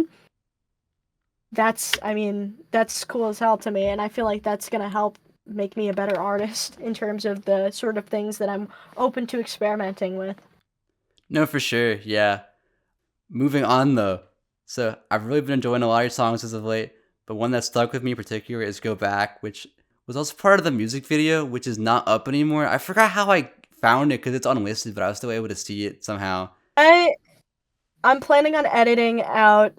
There was a title card that was dedicated to somebody, and I don't really feel comfortable having that in there Mm, still. No hate. It's just like I'm gonna take it out. I love that music video. I did it all on my phone. That was like I just overlaid a bunch of different things. I think it's from the um. I'm sorry. Did I let you like? Did you have anything else you wanted to add on to that? I'm so oh, sorry. I no, I was got just bringing it up. excited. Oh yeah. Um. But go back's a fun one. It's got like the Juno sample. It's got Juno overlaid. It's got Welcome to the NHK overlaid. I think there's a part of Ergo Proxy that's overlaid. I'm trying to think of what else. Scott Pilgrim Takes Off. I'm really trying to think of what else was overlaid in that video, but I tried to do as much as humanly possible. Because when I was dedicating that particular video, I had to pick the connections and the dynamics that felt the most fresh and the most the relationship dynamics and all that, and the characters and the scenes that made the most sense for how I felt at the time, how my connection was with that person at the time. And I don't mean to over yap and over analyze this, because I could, but it's just like I tried to pick things that made sense to me, that related, that looked cool. And I sat here with an unplugged microphone and clipped all the clips together. And then I had the clip of my friend at the time dancing, which was interesting too. But yeah, that one's a pretty simple song in terms of production as well. And I find that some of the more simple ones end up being the most well-loved, which is funny to me. It's cool though. Yeah, that was also the song when I asked with the Imogen Heap like influence. That's the one I saw it with the most. Yeah, I had a lot of backing vocals on that, and the little thing where I think people think it's a guitar. It's like da da da da da. That's my voice. Like I distorted the shit out of my voice, and then I put it up to 12 semitones, and then I fucked around with it. I was like, guys, listen. Like I was in a call when I was doing it, and I was like, guys, listen. This is gonna work. They're like, no, this is stupid. Don't do this. And I was like, I don't care. It's gonna sound good. Trust me. And I feel like it. Like I don't even recognize it as it being the sound of my voice, because I've fucked with it enough and I've listened to it enough. But it's like, yeah. But I could definitely see where you could hear Imogen Heap influence, because it was definitely there. Yeah, but what I wanted to say is, so given the song's title is Go Back, if you could like relive any year of your life, what year would you pick? Honestly, probably I want to say 2023. 2023 until, yeah, I mean, yeah, no, 2023 was a pretty good year. And I say that because from what I can remember from it, it's like I was slowly starting to get my like mental health together. I was like getting my shit together, going to getting ready to go to college, and then eventually go to college. Like at that point, I had a lot of people I was well connected with in terms of friendships, and that was always particularly hard for me. Like my music, like I wasn't really freaking out about, oh my god, I need to make so much music. I was kind of just worrying about living life. And so I was getting better with like socially connecting with people, and you know, making friendships with like people I wouldn't have typically been friends with in high school. So like the people who I would have considered to be popular or better than me, it's just like I connected with those people and saw us on the same playing field, which like heightened my self-esteem. Like mentally, I just felt very like smooth sailing, very good. And I mean, I'm 2025. Aside from any like worldwide things, in terms of my life and my own little Newport bubble, I mean, my life is slowly getting better and better. It's improving. So either 2023 or like maybe 2025. If 2025 goes well, continues. Hopefully, yeah. Well. Yeah, I think I would have said 2023 also. I don't know. I feel like if I could do like 2024 up until like fall, and then fall of 2023, I'd like twice together. I think that'd be my like ideal year. I think. Yeah, I want to say like I didn't think we could pick around with months and stuff. I didn't think so either, but I guess now we're putting that in there. Yeah, 2023. So up until probably January, up until January of 2024, maybe up until like late December, because then that's when things started to feel off. And I won't get too far into it, but that's when things started to get a little wonky. But it's gotten better, like significantly so. Yeah, I think for me it's just 2024. I was like so motivated for the start of it, and then it was like I was going on a lot of little fun adventures. I started doing this for the start of the year, and then like that whole summer was really fun too. But I felt like late 2024 was like, I don't know. I got kind of lonely, I guess, because I was still locked into like my own stuff that I wasn't like socializing as much. So that's why I'm spicing in 2023 there, because that was my freshman year of college also, and like I've never been that social like ever. Yeah, things kind of got weird with the friend group because the like there will always be an incident that like disbands a friend group, but it's like even though I was lonely and even though I was like kind of by myself for a while, and I had like my significant ups and my significant downs. Besides that, I was mostly content with like, despite that being 2024 ish. It's just like there were pieces and parts of it that I felt content with and I was happy with. Like I was just kind of there. I wasn't socializing like I was, but it was like I was there and just chilling. Yeah, I need to make that a goal for myself. I keep telling myself to, then I don't. But I gotta bring back that freshman year socialization because I have not been Yeah, doing that as much, and I need to because it's like I won't be around all these people like ever again. I'm that's kind of true. like wasting this like time period, so I need to be better with that. I feel like it's kind of hard because it's like people get out of that orientation mindset and then they get well for me because my school's kind of small. We got like maybe 2,000 people or something like that. It's a small place. So when you get out of that orientation mindset, everybody's got their cliques and nobody really wants to budge unless you make an effort to talk to somebody or you have a convenient, like perfect timing, like sort of moment to talk to people. That's that's how I kind of see it. And it's kind of tough. Makes it kind of tough sometimes. Yeah, that's the problem I've had because if I feel like people aren't open to being talked to anymore, which Mm, isn't true no. per se, but it's how I feel. And it makes me just use that How as an they out seem to and like not do it. it's how they seem and how I read them to like cuz I am very much into like reading people in terms of Hmm. like observing like I'm very like hyper analytical of like other people around me cuz I want to it's like a learned skill, if, like an anxious skill, you kind of just try to figure out who wants you around, who does not want you around, what is going on here, what am I supposed to be doing? But like people don't seem to have as open like I don't know, people don't read as open to me. And I know you could probably look at me walking down the street or something like or walking around campus and be like this motherfucker does not want to be talked to.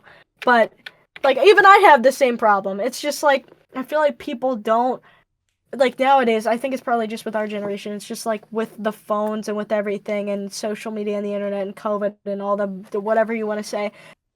Like we're not really good at expressing that we want this socialization that we want, and we just kind of hope that shit happens because we don't want to be the one to make the move and to be weird or something like that. Yeah, I know Just a my thing that I would do like the first week of college was like I would ask people to play like rock paper scissors with me and say and I ah would lie and say I had this big streak going even though I didn't realistically, but I would say it so that people would want to interact with me, like, oh, I can beat this guy. ah So that a was little bit something of I would social try, engineering. but I don't know, it was that and asking people at orientation like if they preferred like Cars 2 or Turbo. Ooh, that's a good one too. But that's a no-brainer. Cars too. Mm, no, No, no, I think it's Turbo. I think it's Turbo. that is a first. I've never heard people openly praise Turbo before.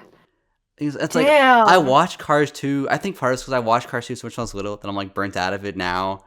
So that's part of it. You sure saw that one in theaters. Shit. I had it Like on I've watched it a DVD. couple times. Oh, I had the first Cars movie on DVD. Mm-hmm. My brother and I were fucking obsessed with that. I don't mean to go on, but it's just like we had the little metallic cars. Did you have the little metallic like Yeah, depth? yeah. They Um, get super dinged up and like the paint comes off over time. Yep. Yeah, I Yep. had like a little like booklet that had like all the cars like action figures too. I would like flip through it like all the time. Even like I was there, I never like wanted the cars either. I just like looking at them. That's fair. That's fair. Yep, yep, yep. Yeah, I It's know. that same I would kind of ask stuff. people that because I knew everyone was being like, "Oh, where are you from? What's your major?" And I knew if I said that, people were gonna forget I existed. So I was like, I need to come up with my own question. That's an original way to make friends. That's how you find the people you're trying to find. Because if you say, like, I don't know, every single conversation that went along with, what's your major? It's like, I don't know I don't know these people now. Like, I walked through the hall, I walked through, like, the campus halls or excuse me, I walked through the campus or I walked through the halls of, like, the 2 different buildings, and they're just like, okay, we had a conversation once a year ago, man, come on, be a little Oh, nicer I to me. hate that shit too, where it's like y'all know each other, but it's been too long to where it's like acceptable to like wave anymore, and it feels weird. And they're just like, they either look at you like, or they don't do it at all. Yeah, I've had people from my high Yeah. school do that, and it's like we had class together. Why are you acting like this? Yeah. I have a couple people who were like a grade ahead of me, and they're kind of like that. And I was like, yeah, I know we weren't friends, but we had a couple classes together, and we were in the same tiny ass school. You just be like, That's all you it's gotta good, do. something. Yeah. You could just be like even like a little nod of the head or something like that, just to indicate, Mm-hmm. hey, I remember you. Yeah. But the Cars 2 question was a good idea, I think, because it was a little polarizing. Because some people would think I was weird for asking in the first place, but everyone that liked the question, The right I'm people, still friends with today, though. So like it worked out. yeah, the right people will stick by your side with that. Like if someone asked me that question, I would instantly be their friend. Like that's like different, but it Exactly. works. Yeah. I think it did backfire one time though, because I don't know if your school had this too, but we had like a freshman class we had to take. We'd be like all freshmen in the Oh class for yeah, it, and like an advising class or something. sort of like that, yeah. And on the Yeah, first day, we had to like ask someone else in the class a question in front of the whole class, and everyone had already ran through like all the basic questions you would ask someone. So I was stuck with that one, and I asked like this of girl that course. question, and she was just like she looked so like disgusted when I asked, Disgusted. and I didn't talk to her for the rest of the semester after that. Boo, she's an op. It's lame. No, Yeah. like who? Like just answer the question, even if you don't like the question. Come on. Well, she said Cars 2, but she said Cars 2, so I wouldn't fuck with her anyways. Yeah, that's fair. But it's like an unenthusiastic Cars too. Yeah, she was just like Not an Cars enthusiastic. 2. See, you are fighting for it, which I can respect. But she was like begrudgingly like on its side, which I cannot get behind. She probably knows because like you think of Cars, Turbo is kind of obscure to me now. Like the way that it's like I don't see many people talk about Turbo. I see every person on Earth or like the one kid I used to be friends with in college was very very fixated on Cars, and he'd talk about the Cars movies a lot. And I respect that. I respect the shit out of that. But it's just like I don't know. I didn't expect like a fan base for Turbo because I watched it and I was like, yeah, this is okay. This is chill. But it wasn't like Mm-hmm. as iconic to me as Cars. Yeah, But I understand. I know they had like the Netflix series for it too, but I never watched it.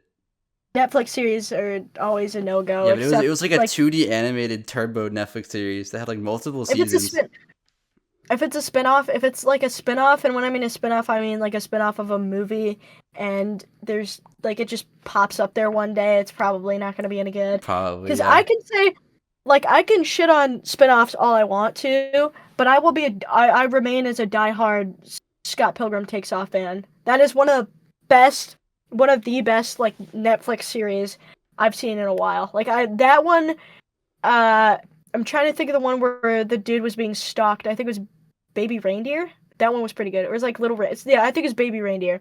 That one was fire. Yeah, those two were fire. And there's one other one, and I can't think of it. I Mm-hmm. don't know. Oh, I will say though, did you ever watch like Mater's Tall Tales? Do you know what that is? Yes, Those were yes. gas, yeah. I think I had a book for that, like a big picture book for that. It was like it was either that or like a compilation Disney Halloween book or something like that. But Yeah, it had one of the stories was adapted. I can't remember which one. yeah. I thought that was like the funniest shit ever though. Especially when he's like, "Don't you remember you were there too?" And then he pops in there. That shit was fire. Yeah. Okay. I think now that I mentioned that I'll do the rock paper scissors thing, And I think that's part of why I do that in Okay. these interviews. But in all the interviews, I play rock, paper, scissors with the guests that I have on. And I beat Bappy in the last interview, which was a big moment for me because they were the first person I interviewed. And I lost to them the first time. But now I beat them. So I'm up. I'm super up. And I'm hoping to stay that way. But I don't know. We'll see. So would you like to play rock, paper, scissors, best Yes. 2 out of 3? All right. Okay. Have to get up. And then you gotta close your eyes. Ready? Just look at the Yeah. camera. Okay. Rock, Ready? paper. Oh, rock, paper, scissors. Oh wait, I can't see. We try it again. Yeah, but let's redo that. So I didn't know. Okay. Rock, Ready? paper, scissors, shoot. We tied. Oh. Okay. Rock, paper, scissors, shoot. Ooh. Okay. You got one on me. Rock. Best of 2 out of 3. Yeah. Rock, paper, scissors, shoot. Ooh. oof. Okay. Ready? Yeah. Rock, paper, scissors, shoot. Ooh. Ooh, damn. So You got me on that 1 to 1, and now whatever happens next decides it. Okay. Ready? Okay. Rock, paper, scissors, shoot. Damn. Ooh. You know, the valiant effort, good opponent. You had me thinking there. I had to strategize. I tried to strategize and then I just completely lost. I was just like, but what if it goes this way? But that's how you'll always get me in a game like that. I don't know. Sometimes I get yeah. like that in these, but this time I felt very like clear-headed. I don't know. I was in my zone. What can I say? I respect it. You've had plenty of practice. Yeah, it's the 54th interview I've done now, so I've gotten to train up a little bit. Bless up. Moving on though. So I think atmosphere is a big part of your music, and that was a big part of why I enjoy your song "I Am Shit" so much. One thing I don't enjoy about that song though is how you felt in it. And as you've been talking in this interview, I think that you're actually pretty awesome. So, what are some of your favorite things about yourself? Some things that you're just like proud of that you've done? I definitely made some significant strides in the way that I try to reach out to people in terms of not just like communication, but I've been like reaching out to a lot of people for wanting to work, and in the past it's been like very difficult for me because I'm not the most. I don't find myself to be the most social person on earth. It's just very difficult for me. I'm very anxious. Like other people make me anxious. There's that. I've started to overcome that a little bit more. I feel like I've got a very I sometimes will say that I don't know who I am, but I do know who I am at my core, and that's what I love about myself, I'd say. That's why I think I'm very... that's what I'm proud of. Mm-hmm. Like, I've kind of... as much as I will say I don't know who I am, I don't know what my aesthetic is, I don't know what I am in terms of, like, my entire persona, my look, but I'd like to think I'm very... I can't really put on a persona. I'm kind of just me. Mm-hmm. So every project that I do is a different side of me, I guess. And I love that I'm just able to... It kind of sucks sometimes when I want to put on a persona, but it's just like... It adds to the authenticity, and I like to think of myself as being authentic, and I love that. I'm just proud of myself for asking questions when I need to ask questions, because that was always a problem for me. I'm more outgoing than I was significantly more outgoing than I was 5 years ago, like 6 years ago, something like that. I love my own energy, as cathartic and as upsetting as it can be on the inside sometimes. It's just like at my leveled off or at my heightened position, like I don't know if I'm up here, if I'm here, like I like the person who I am. I think I like the person I am, excuse me. I think I'm a pretty chill motherfucker, and I mean that's one thing I'm proud of myself for. That's something I'm proud of. Also just how far I've made it. Like, I pushed through, 2 different projects, and I've still kicking. Like Mm-hmm. after 5 years, people like I don't know. I've seen a bunch of people quit, and I've seen a bunch of people just completely disappear off the face of the internet. And I'm glad that I took that energy in a time that I could have just said no, I'm done, and just continued to keep making music and turn it into something new. That's something I'm certainly proud of. That's something I like about myself. Those are all really good things, yeah. And I think it shows also because we've been talking for 2 hours now, and if you were not a cool, chill person, that would not be the case whatsoever. So True. It'd be a lot more awkward. And I'm trying not to yap on, but that's kind of my thing. If you get me going and you ask me some stuff, and I get comfortable, I just start yapping. And as much as that can be, also as much as that can be a bad thing, I see that as a good thing as well. Like I have shit to say. I have a lot of shit to say, I think. yeah, I think it's also good when you can talk to someone about nothing, if that makes sense. Yes. Yeah, it's definitely a skill that is acquired over time. But it's like talking to someone about nothing in a non-small talk way, Yeah, because there's an art to it. I would agree. Like, I have I this definitely friend agree. that I hang out with, like, whenever we're home. We go to, like, a park or something. And we will just talk for, like, 5 hours straight about, like, literally, like, whatever.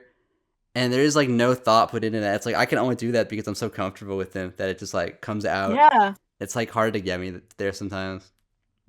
it just it doesn't feel structured, but it doesn't need any Yeah. structuring. You just kind of go about it. There is some meaning in it, but it's just like it's not like how was your day? Oh, my day was fine. It's not a linear conversation, and Yeah. sometimes, and as much as I tend to go all over the place, sometimes it's all for a reason, and it's all like I don't know. I try to connect my points and whatnot. That's always being able to do that sort of thing is fun. Yeah. And then, would you say that, like, COVID was, like, a big period for, like, personal growth? I know for a lot of people, that was, like, when that shift happened for them.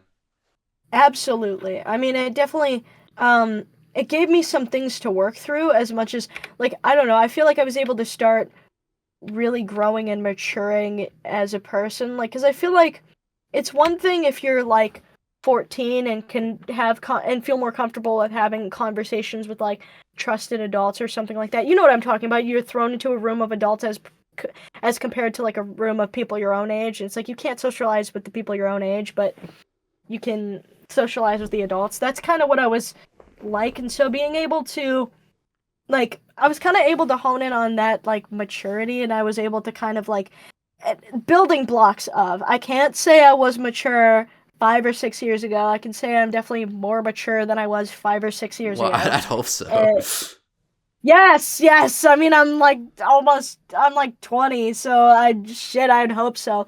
Not to say that I have everything in the world figured out, not that everybody should, but it's just like, I mean, I figured myself out, definitely. I kind of explored myself in terms of like my connection to, not to get all like spiritual or like philosophical, but I had a lot more time to just explore the feeling of like in regards to like gender and sexuality and all that fun stuff, and also just who I wanted to be in life, just who I was. Like I got to dress like shit because I could experiment. I had the luxury to be able to experiment. It's like it was a I can't say I was the most mature person, but it definitely gave the building blocks to who I am now. And had COVID not happened, I probably would have been a significantly different person. For Yeah. better or for worse, I can't tell. Yeah, I feel I'll like it was never like a know. necessary evil almost because it made me get out of the like autopilot that I was in and had me actually evaluate like, do I like what I'm doing right now and who I am? Yeah. I'm thinking, no, not really. And I got to have that time to like readjust everything. And, like, that was the same sort of thing for me. And I felt like I got to be a lot more present. Like, my digital footprint is fucking horrible. Not horrible, but it's like cringy. Like I had a TikTok account when I was like 14 or something like that, and that had a couple thousand followers. It's like I got to do everything. I got to like experiment with everything. It's kind of funny. I'm not saying my digital footprint's bad. It's just like if you were to find one of the videos or something like that, I would probably like die. I would probably die. It's just pure unadulterated cancer, just cringe. But it's like, hey, I had to make that video to like I had to make those videos. I had to do those things to get to where I am now, I guess. You know, there's a lot of, especially like I've had Discord since 2017. Sometimes I'll read like old messages to people and be like, oh my god, why did I talk like that? I don't even know what my old messages look like. I've had an account since like shit, since when Discord started up, and I've deleted several accounts over time because it's just like you get into circles. Like it's like I don't know. I had a tendency of just like because I was such a. I like to think I'm a very like chill. Like I like to think I'm relatively chill. And at the time, I was just letting anybody just chill in my life because I was lonely and I just Hmm. wanted some friends. And I didn't really understand the idea that people could be not really great.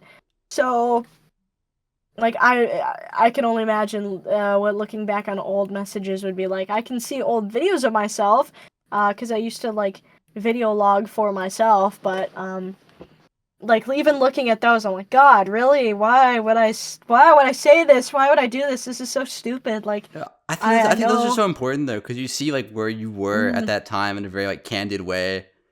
yeah. I mean, it's like sometimes when I feel like, oh my God, I can never change, I never change. Like I'll look back at those and I'll be like, I've changed. And it's like the same thing. Like you're able to see the change even if you can't see it. It's kind of just like the equivalent to like when like I'll be like, oh, I don't think I've made any progress, and my therapist will be like, dude, you're a completely different person as compared to when I met you like 6 to 8 months ago. Like it's kind of jarring to see when you see them, but it's for the better, I guess. Yeah, Which, like in my opinion, I started doing mine at the end of 2023, and it's just I guess weird just seeing like what my like problems and like priorities were at that time because they are not the same now because I'm not 18 anymore. Also, it was also weird seeing people I was talking about in some of those because like I don't even talk to people anymore. you don't even talk to those people. You don't remember who they were. Sometimes it's just like that's always strange to me. Incredibly so. Like really, really strange. Yeah. Moving on though. So we talked about this a little bit towards the start of the interview, but we didn't really go fully like in depth with it. So I think an unfortunate part of making music online today is that to get new listeners, you have to promote yourself somehow, and this kind of results in like a lot of artists having to like just kind of throw themselves at the algorithm and like pray it works. And Like kind of yeah. most of the artists I interview actually don't do this at all, surprisingly, and they have their own little audiences. But some I have, like Elijah B and like Astrid, are constantly like trying to try out like different like promo methods and like see what works. And I know you Yeah. fall into this camp too, although you said you're not doing it as much now. Hmm. So I guess like, what is your thought process like for like trying to brand yourself and promote yourself? And then how do you feel about this current like state of like music where you kind of have to be like both a musician and a content creator to like build something for yourself? Because like even I'm doing that too, like with these interviews. Like I make my own music, but I'm also doing these like on the side as a separate thing. It's kind of an unfortunate thing that you have to like. I mean, it's not unfortunate because a lot of people have fun with it, but it's like an unfortunate side to music that I don't think people realize, especially like nowadays. I don't think it was as bad like 5 years ago. I feel like it was a lot easier to kind of build off of just hoping that the SoundCloud algorithm would push you to some chronically online 14-year-old's ears. But it's just like nowadays, you can't really do that. Not a lot of people are hell bent on finding the gems as much as they used to be. And it's like in terms of branding myself with my TikTok promotions, they're completely unserious. They're just like, oh, I make music for people who XYZ, who XYZ. And it's like I don't even take it seriously because at one point I think I started like doing like I make fucking music for people who are bird enjoyers or something like that, and it's like it doesn't make any sense. It's just saying shit that comes to my head, and sometimes people will comment and be like, "What?" and I'm like, "Exactly, that's my point." Like, what? Are you a bird enjoyer, my friend? But yes, it's kind of just I'm kind of trying to move away from short form content. I definitely try to move away from that for my main account because I don't like the idea of like milking the algorithm when I don't know how it works right now. Because they took away tags, they added categories that you could put your stuff under. My videos were doing really well when categories exist. Then they removed that, and then they removed tags, and now you don't know what the heck the algorithm's gonna promote. So I've generally stopped doing that. But in terms of branding myself, I mean, I try to use the same three sort of like I try to use the same like 2 or 3 images, not images, but like general ideas. Like I'll use manga from like the bits and pieces of the uncolored manga from Neon Genesis Evangelion. That's one of the things I use. I try to do a lot of black and white. Try to do a lot of like absent color in terms of like the stuff. Uh, and then for my cover arts, it's always been cats. So I always do cats. But I don't really have, in terms of short form content branding, it's literally just shit posts of me just being like holding the camera and being like, and then like saying, "Oh my god, guys, I just made a song for people who cry," and it's like it's meant to be kind of self-aware of how shallow it can be. But yeah, and in terms of, this is also an important point, when it comes to like, I didn't even get to mention this, it's like 2025 in terms of how music works now. We need to kind of face it nowadays. I think the art of just, I feel like a lot of people's art is suffering or is going to suffer under the short form stuff because there's such a push to get like people through the algorithm that sometimes people, like I'm seeing like artists who have so much potential, so much creativity, like make their bank off of shit posting. And then when I say shit posting, I mean like shit posting music. Like you're purposefully making a bad song, you're Mm-hmm. purposefully like making it sound bad so that way you can rage bait people into interacting. And that takes away from you as a person, that takes away from you as like your own content. But then again, as like a musician nowadays, you kind of 99% of it, excuse me, I feel like maybe 50% of it is making a good song and making good music and making music that you love. And then the other 50% is being able to be your own PR guy, being able to be your own manager. And sometimes that shit's really hard. Like I know a lot of people who just get really frustrated because they aren't going anywhere and they're not doing anything. And I'm saying, have you tried promoting? And they're like, well, I have no one to promote to. And I'm like, that's the point. Promote to everyone. Just promote. Just post a video, a shitposty video. Don't even have to take it seriously. It's just talk to people. And when the algorithm can't push you, you find a way to make it work for you. That's why I have NEWPORT TV. I mean, I follow everybody on there. I talk to everybody on there. It's like, not only does it put more eyes on my posts, it puts more ears on my music. Mm-hmm. It gives people that intrigue if they want to. They can go check out the main account and see all what I have to offer on there and what I have to offer in terms of like music on there. I try not to be super corporate about it, but sometimes you kind of have to if you want to get your own little base.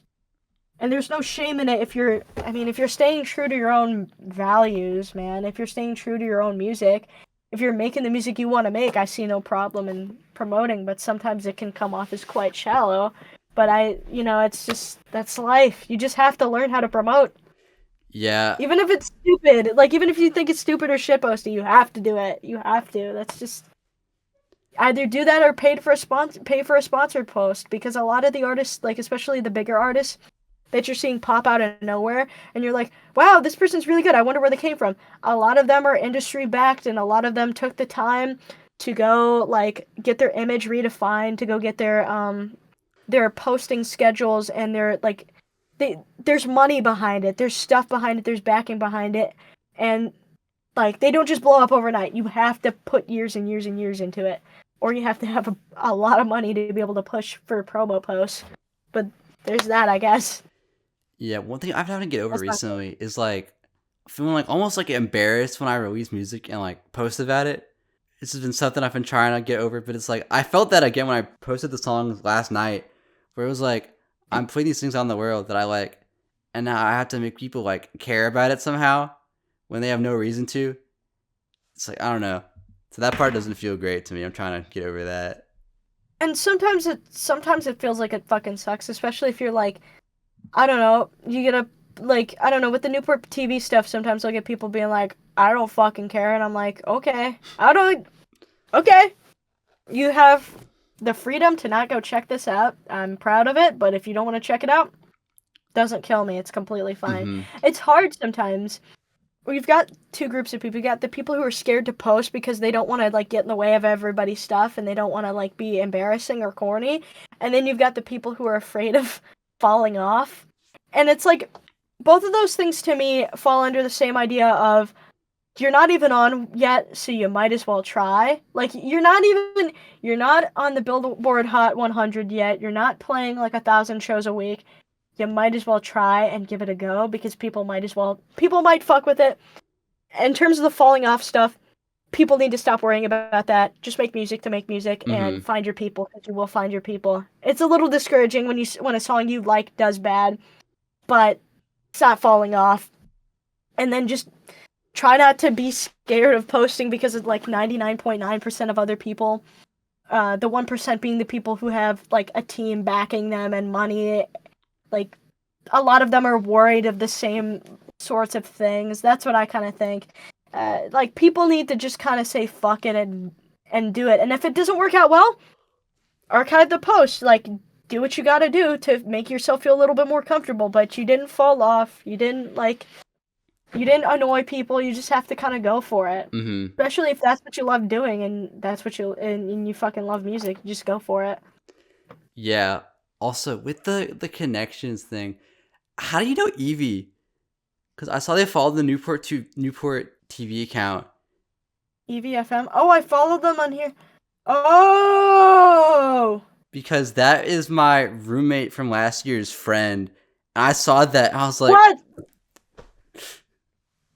I followed them on one of my Newport Motel my two-port motel sprees. So, that's cool. I mean, I saw some of their posts and I thought they're cool. I didn't know that. That's... So again, it's more like...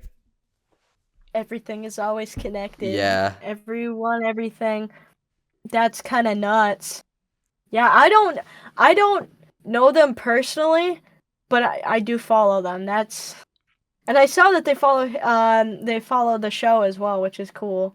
Yeah, which is because they knew about it, because for my roommate's birthday, I like made them a little song and they reposted it, and then that person found it. So now we're cool through that. So then it just weirded me out because like that they also know you like somehow. Like, that's weird as fuck. Yeah, I know that, dude. I need to start like actually hitting up people more, like, because I follow people and then because I think they're cool, and then I don't follow up on it because I'm not good at that. mm-hmm. I'm not good at it at all because I can just be like, oh, you're cool, because then they'll be like, get the fuck out of my DMs. I don't know. I think people are I'd like to think people are nicer than that. But that's cool as fuck. But I guess that shows that however you're like pitching yourself somehow reach them. So yeah, it's proof that it works.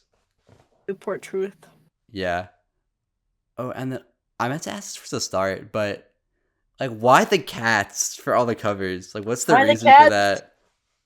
I compared myself like 2 years ago. Like, I know I probably give, like, in my personality more dog energy, but it's just like, I don't know, I love cats. I just think cats are cool, and I saw a lot of like little cat doodles that I thought were cool, and I was like, this is what my music sounds like to me. Also, like, you think Newport Motel, you think of a black cat outside. Like, the one thing I thought of was a black cat outside of a... Like, because I had a little... I had a backstory for a while, and then I gave up on it because I thought it was stupid. But it was like, Newport Motel is a cat named Newport that ate a bunch of cigarettes out of the trash can at the back of a Motel 6. And, I think it was something like he drank from a puddle that had like 6 acid tabs in it, and became convinced that he was the king of the Newport. It's something like Newport Motel. He was the king of the motel, something like that. I can't remember. I think it was, yeah, it's not Motel 6. It's a Newport Motel. but he convinces himself he's the king of the Newport Motel. I don't know. I never really ended up taking that storyline anywhere. I might do something with it eventually, but I've moved. I can't say I've moved super far away from the cats. It's just like I'm implementing more things that I like into that. And I think that's also what makes it a little bit more authentic to me, because things constantly change, but I try not to change it too much, but it's like it always stays true to what I'm doing. But I don't know, just fit the mold for me. They fit the aesthetic, in my opinion. I don't know, if I think of Newports, I think of a black cat smoking a Newport. I don't know why, I just kind of do. Oh yeah, because isn't it smoking one on the skin cover? Like I don't even know where you get that picture from. Okay, the one cat that's on the cover art is a random picture from my that I took of my uncle's cat, like his little kitten, Roxy, when she was like a month old. So she was still kind of like, I think she was like a month or two old. She was still kind of really tiny. But I was going through my camera roll and I was like, "Oh, this is a good picture to use." So I used that, and then I overlaid like human anatomy or some shit Mm-hmm. over it because I thought, "Oh, it's so cool." But yeah, I'm still kind of sticking with that, and I might use more pictures of Roxy in the future if it looks cool. I like it. I was just confused as to why, because there was no like correlation with like any of the other I stuff. just thought it looked cool. Mm-hmm. I thought it looked cool, and I also wanted to start like, I don't know. I do a lot of like cat sketches, but I can't really. I don't know. I kind of want to move away from the sketches and kind of go more the realistic photos without it being like one of those generic like, oh, I make digicore, I make Roblox core beats. Here's my like, because I feel like I see a lot of that too, and I try to stray away from that. Mm-hmm. But yeah, I've just been kind of experimenting with cover arts as of recently. So there's no like particular meaning behind it. I just thought it looked cool. That's fair. Yeah. And then looking into the future a little bit. So you've been releasing music as per Motel for 2 years now, and I feel like you've just gotten better and better with each song that you've put out, which makes me very excited for what the future might bring. And I know that you're working on a little something for at some point in the year as well, and you have some shows lined up. So would you just like to talk about what your plans are for the rest of 2025? Okay, so in terms of the rest of 2025, I'm just gonna be I know I'm gonna be further developing my sound. I know I'm gonna be working on a little EP. I'm hoping for some time in, maybe I'll do a single for that over the summer, and then maybe something in August. My whole thing is if I'm doing an EP, I wanna up the shit out of the quality, and I want all of the songs to be like solid, and I want them to sound not the same, but I want them to carry the same. I want you to be able to look at the EP and say, okay, this is a part of the blank era. Like this is a part of this. I want to start like definitely like expanding on like giving like because I talked about earlier about how my sound, despite it being wide in the way of like having a lot, it still feels like sound wise, it still feels rather narrow, and I want to kind of expand on getting more wider sounds that kind of hit both your ears instead of just like instead, like I want one to hit one side and one to hit the other, and I want it to be clean. It's kind of like how I've been experimenting because I already layer vocals that way, and I want to do it in a broader, more listenable way. Like, because there's artists in particular that I take a lot of influence from now. I know Heaven is one of them, and I've been a fan of Heaven since like 2021 or something like that. But, um, I want to take a little bit more inspiration from Heaven, a little bit from Curtains, without completely straying away from the stuff I do. It's just in the term of how vocals sound, how tight things are in terms of like instrumentation. Like I want everything to be together as much as humanly possible without being like compressed and overly perfected. But yeah, it's just really developing the sound, working on that EP, hopefully getting some more DIY shows in, uh, probably getting some, hopefully if we get the legal stuff going, and all together shirts as well, CDs. I definitely want to do more of that.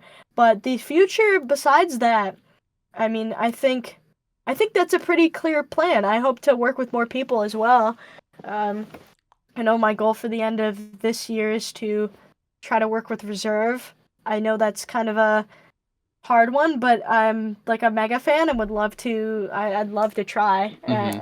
I mean, it's not out of the question. I don't think. I don't think anything's out of the question unless I'm like working with like, oh, I want to work with Beyonce. Like, no, I don't think that's gonna happen. Also, that wouldn't make sense, but you know what I mean.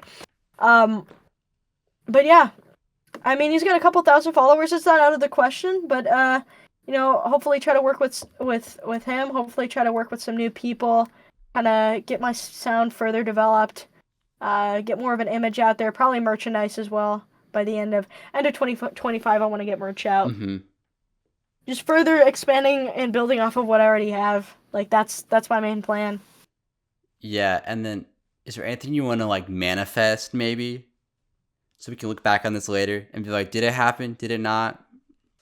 I want to manifest. I still want to manifest that reserve Mm-hmm. collaboration. I hope so. Man, I hope so.